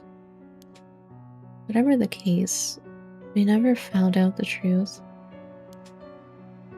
But there's one rumor from back then that I could never get out of my mind. And it's starting to sound more likely now?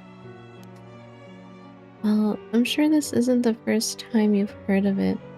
Many believe Nejima's guilty of more crimes than what got him convicted. Back then, a lot of girls went missing. Yeah, I remember all of that.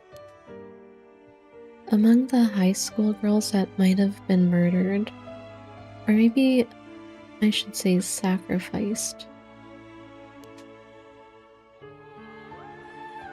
was a girl who was pregnant. Goodness, that's horrific. He killed her and dismembered her body. And we thought maybe the baby we found is what he pulled out from inside of her. Don't misunderstand me. This is all speculation on top of more speculation here. But I, for one, never believed that man would just take in a baby he found under a bridge. I'm feeling sick. Stay strong, ma'am. I know this is hard to hear.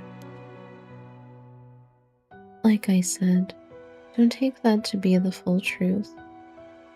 We were running on speculation back then.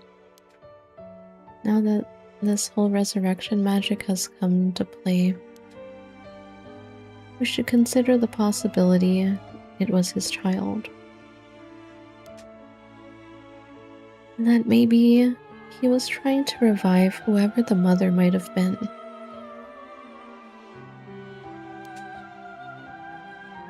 It's just a theory, but my life would be a tad easier if it were true. That's an interesting thought.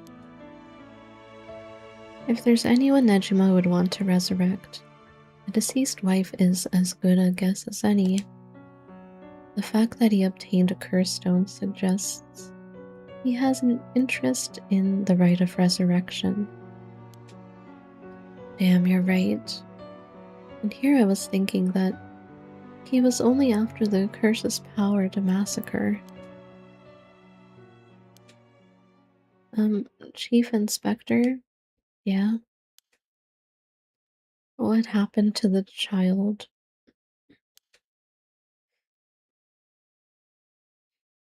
Without a birth registration on file? Best we could do was find the girl some suitable foster parents. It was decided to keep the circumstances secret for the sake of the child's future. Well, I'm glad she was taken care of. That's fucked up.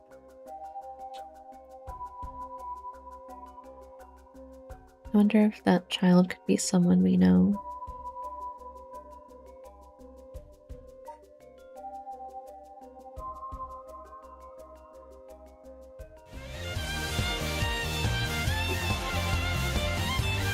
Hello, Snow. Thank you for subbing with Prime Gaming. For 5 months, thank you so much. I appreciate that. Thank you. I'm not a native speaker. Does it sound creepy for women when someone calls them ma'am like this? Guy does. Torn between creepy old-fashioned. I don't think that's creepy, really. Like, usually you would say that to a, like, kind of older woman, though. I think it's pretty normal. And, like, polite.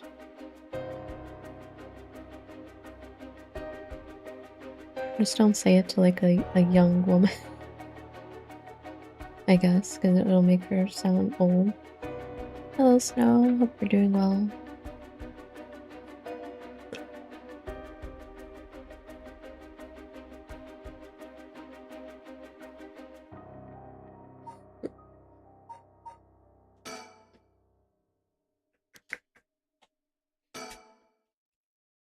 Don't mean to derail the conversation, but there's still more written in EY's journal.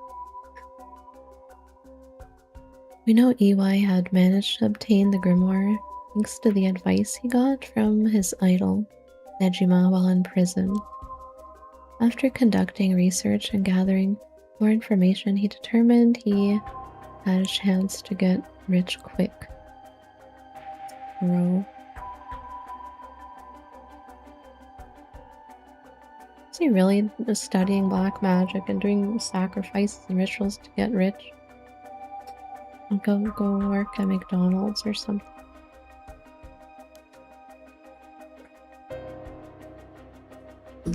Right, he thought he could make some money if he could successfully use rejuvenation magic.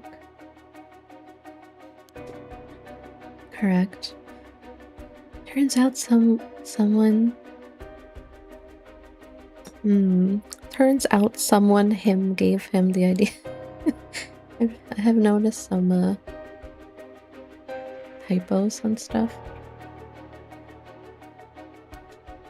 And get this.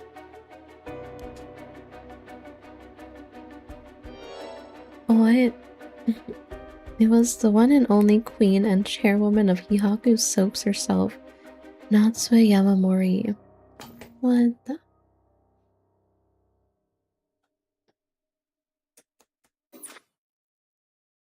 The witch of the soaps.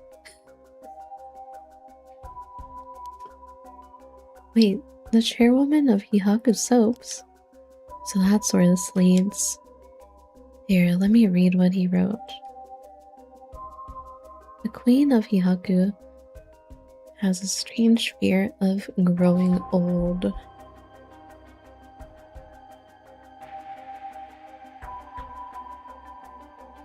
All this death and sacrifice because she wants to be young? Question mark.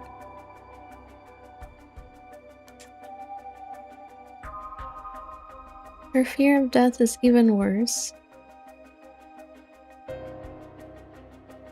If she does die, she wishes to be revived, and she will spend whatever it takes to preserve her beauty. Magic, rituals, and rites.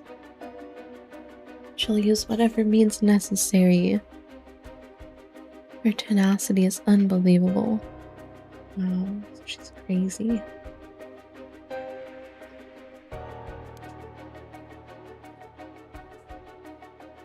She was apparently investing money into any research on resurrection, the restoration of youth, and the like. So she would even throw her money at the occult. The places greed will take you.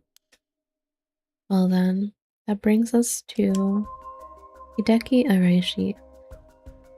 She presumably funded his research into the rite of resurrection as well. That's what it all points towards. I wouldn't be surprised if the Witch of Hihaku pounced at the rumors of the Rite of Resurrection. It's starting to sound likely. It must also be why she's spreading the rumor about having godly powers. It's a convenient cover for if she becomes young again. Godly powers? What's that all about? You can ignore that. Either way, I think EY took the payments he was getting for his research to seduce a family into taking him in to keep a low profile. The Shiraishi family, Michio and her mother, Toshiko, were just his unlucky marks. And this is where you get involved. Are you feeling steady, ma'am? Huh? This has something to do with me?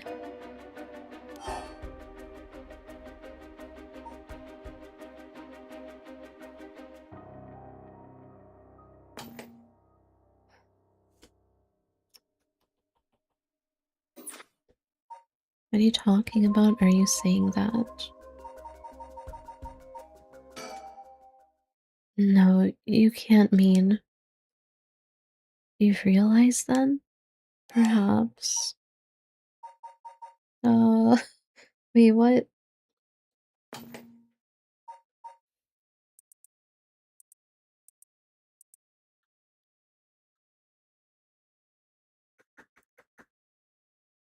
What are they trying to say? Has something to do with her?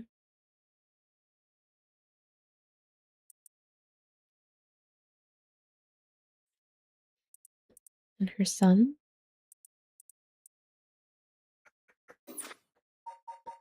Where is this going? We should have picked the other one. Tomichika Nejima's.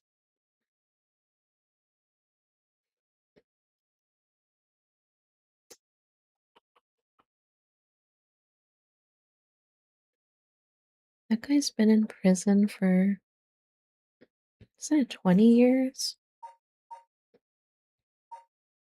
And she's like 30 something. Michio, Toshiko Natsue.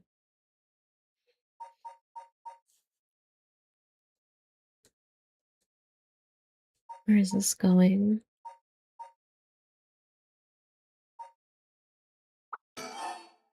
Child.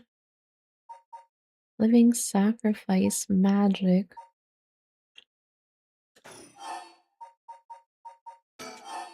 It's all the same.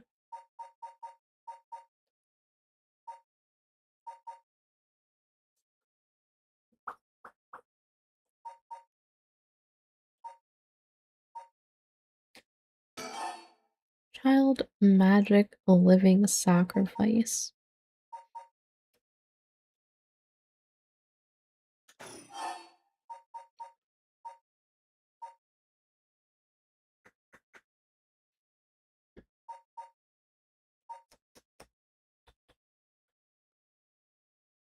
Some of these names are hard to remember who's who. Toshiko. What are they gonna say about this?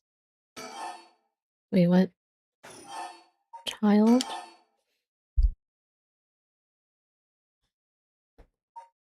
Was a child, was magic, was the sacrifice.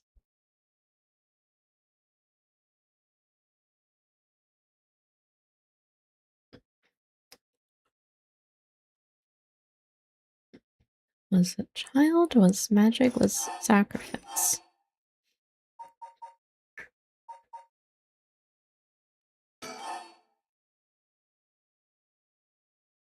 Magic.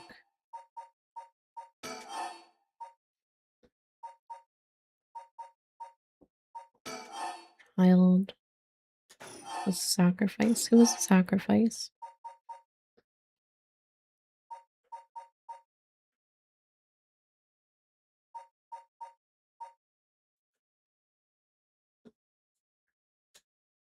Bro.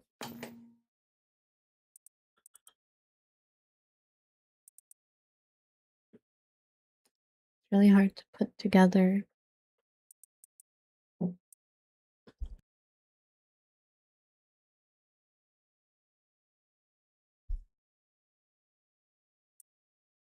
Just before they're talking about EY and the Shiraishi family.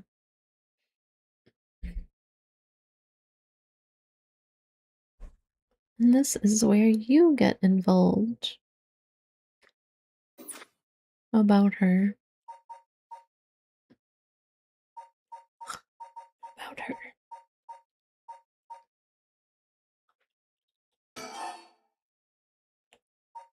Magic? Living sacrifice?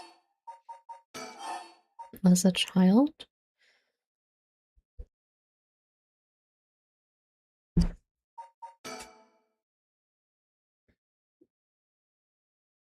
Hachima's living sacrifice was a child? Question mark? Eh. That wasn't it. Was I mistaken? What did you mean? Yeah, what did you mean?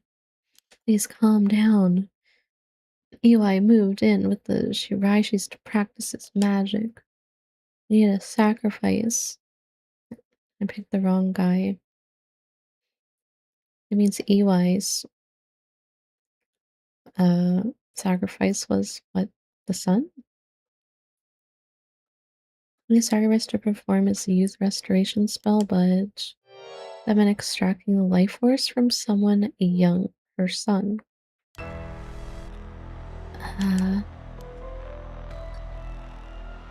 So it was Iwai, this man. Iwai worshipped Nejima, so he must have also despised Nejima's detractors. Not to mention he was captured and sent to jail once before. Surely he had a bone to pick with the police. So the other two were right, just not the first one. It was Iwai.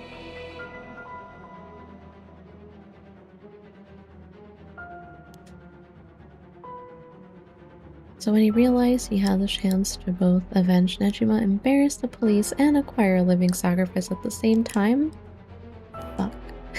You got it. Iwai kidnapped Haruha Shigima's son and managed to score 3 birds with 1 stone. Ah!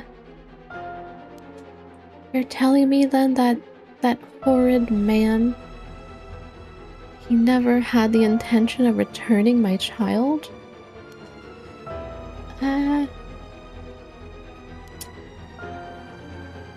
I thought there might have been a reason why the kidnapper seemed to be mocking the police.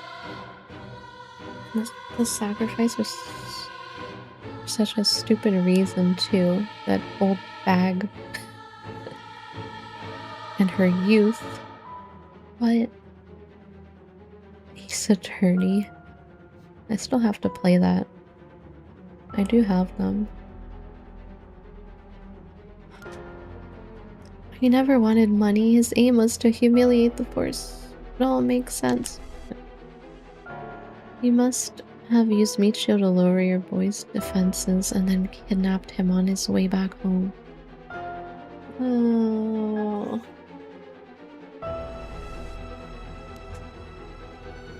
That man. He took Shuichi. Ma'am, please calm down. I understand, but you must remember to breathe. You don't understand. You have absolutely no idea what I'm going through. This isn't a joke. I wouldn't expect the police to understand. You'll never understand. Living sacrifices? What a stupid, stupid idea from a stupid little man. Okay, ma'am, let's just take a moment to breathe. Why don't we go get some fresh air? Can't believe this. This is,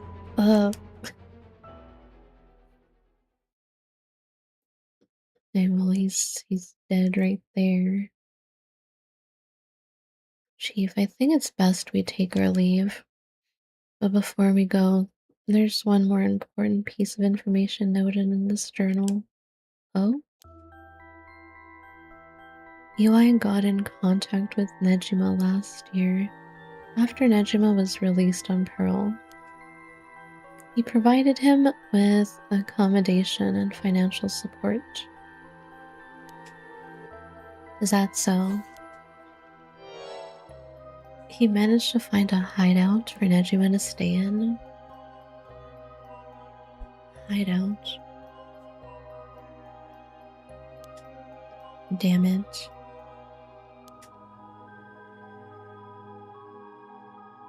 If anything, rather than use his money to support the Shiraishis, it seems most went into Nejima instead. If Nejima's lurking around anywhere at the moment, it's probably in that hideout. Did he write where it is? Unfortunately, no. Not that I can tell. But it seems Michio knew where it was. She never met with Nejima in person, but she was made to go in and clean up among other things. What good is that information? The girl's already dead. They're pretty fun, less exhausting to read. Yeah, they did look fun and interesting. I like the characters. I'll get to them eventually. Wait, no, she's alive. That's right, Michio Shiraishi is alive. If you can find her and get her to talk, you can get her to spill the beans on his hideout too. Then who the heck body was that other girl then? Was there even another one? Huh? Is that someone else that looks like her?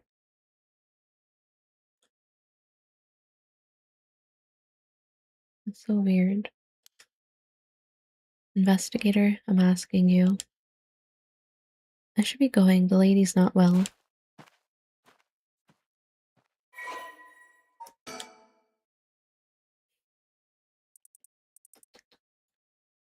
Scumbag.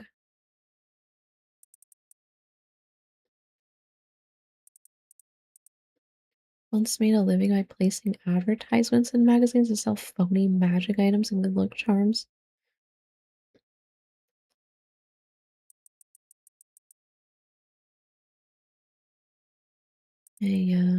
Obsessed with the psychopath.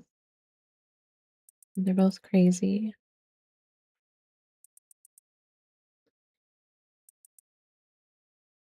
Black magic.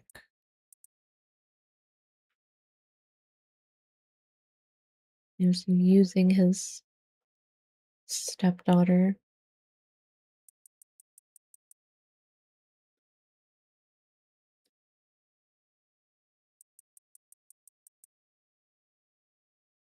With Michio's assistance, Kenkichiro kidnapped Shuichi and locked him up in the Shiraishi house and told the young and courageous boy that he'd kill Michio if he tried to run.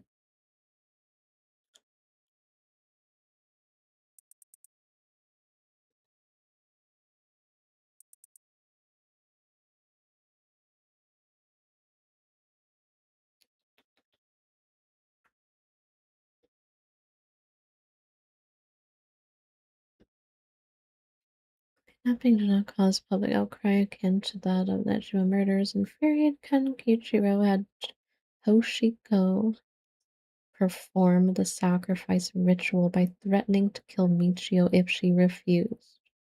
Toshiko killed Shuichi in his sleep,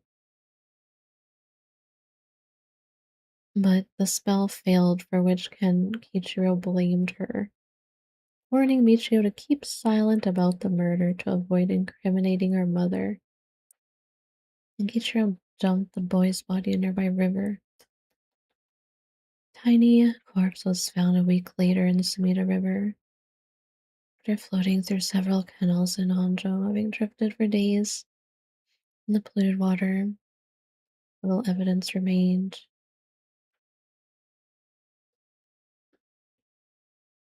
Although Kankeichiro performed no further sacrifices, his devotion to black magic only increased.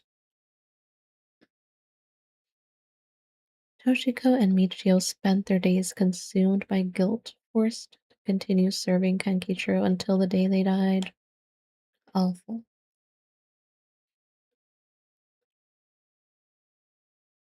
So that's what the other guy, the teacher, blackmailed her about? He knew this?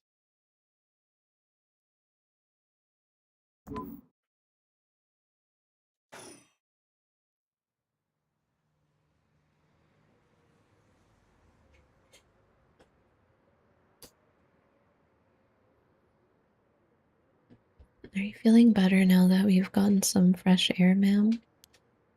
I'm fine. Suddenly finding out who the kidnapper was really made me lose my wits. We managed to solve the kidnapping case by pure luck here. You're right, but Richter, I feel grateful towards Michio because she killed the kidnapper. There's that too, but it's for something else. If Michio is the one killing all these people, then she must have acquired quite a sizable amount by now. Soul dregs, I mean.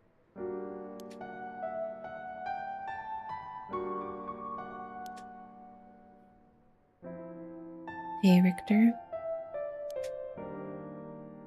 Whether the kidnapper's dead or alive, it doesn't mean a thing. Revenge will bring my boy back.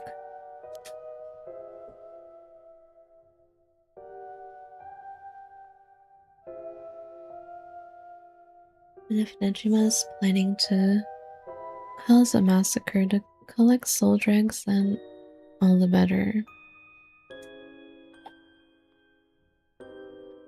This game feels comfy to me somehow, despite all the creepy or scary elements. Yeah, I mean, visual novels in general are pretty comfy. There's so many different types of visual novels.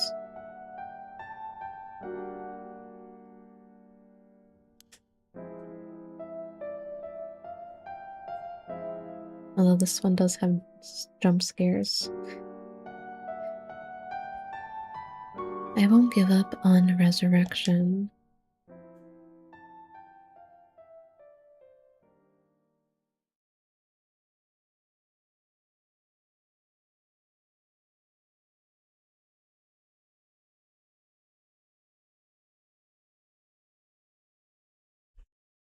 So I'm counting on you.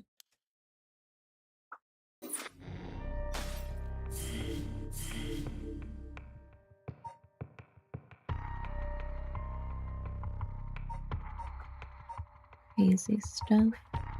Too much to handle. Standing by.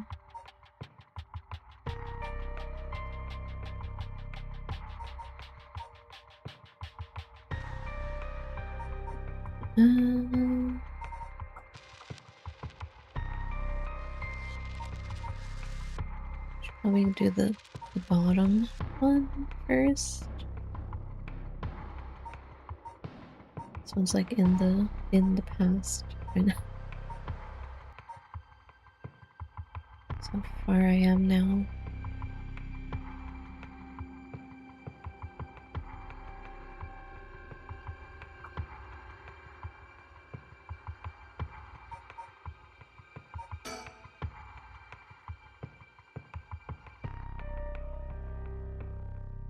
rite of resurrection is the inception of this whole affair. Yako and Mio decide to confront the man responsible for spreading rumors of it in the first place, Hideki Araishi. They find him at his frequent stomping grounds, the Kuro Kikyo Cafe. Save.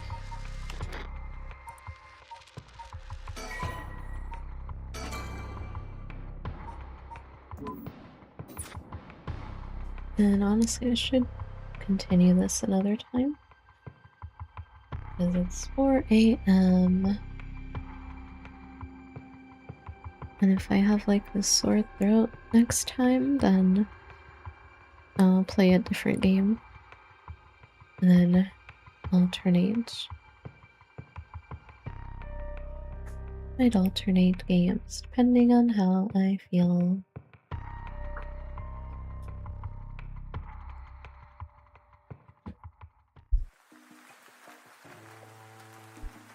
Stop here, it's late and I don't wanna strain myself. See if anyone else is streaming.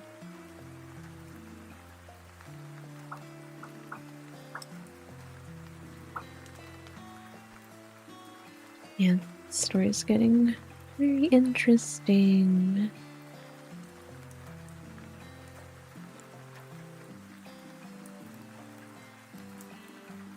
I need more people to follow that stream at this time.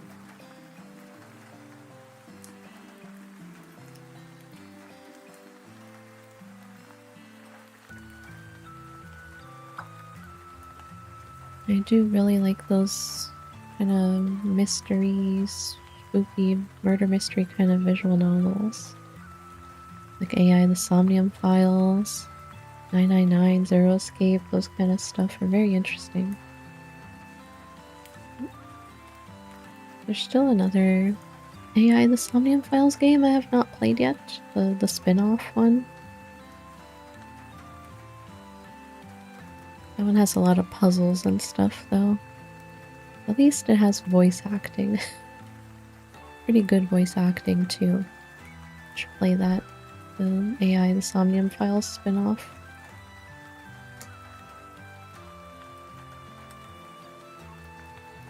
I need to find more people that play JRPGs too.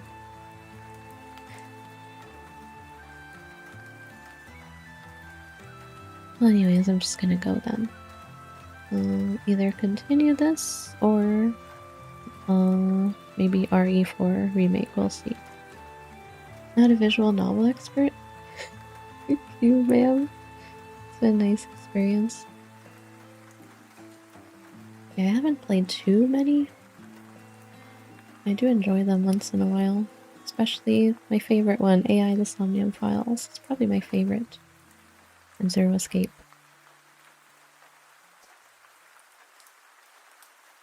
Anyways, thanks for watching, lurking, hanging out. I'll see you next time. Bye bye.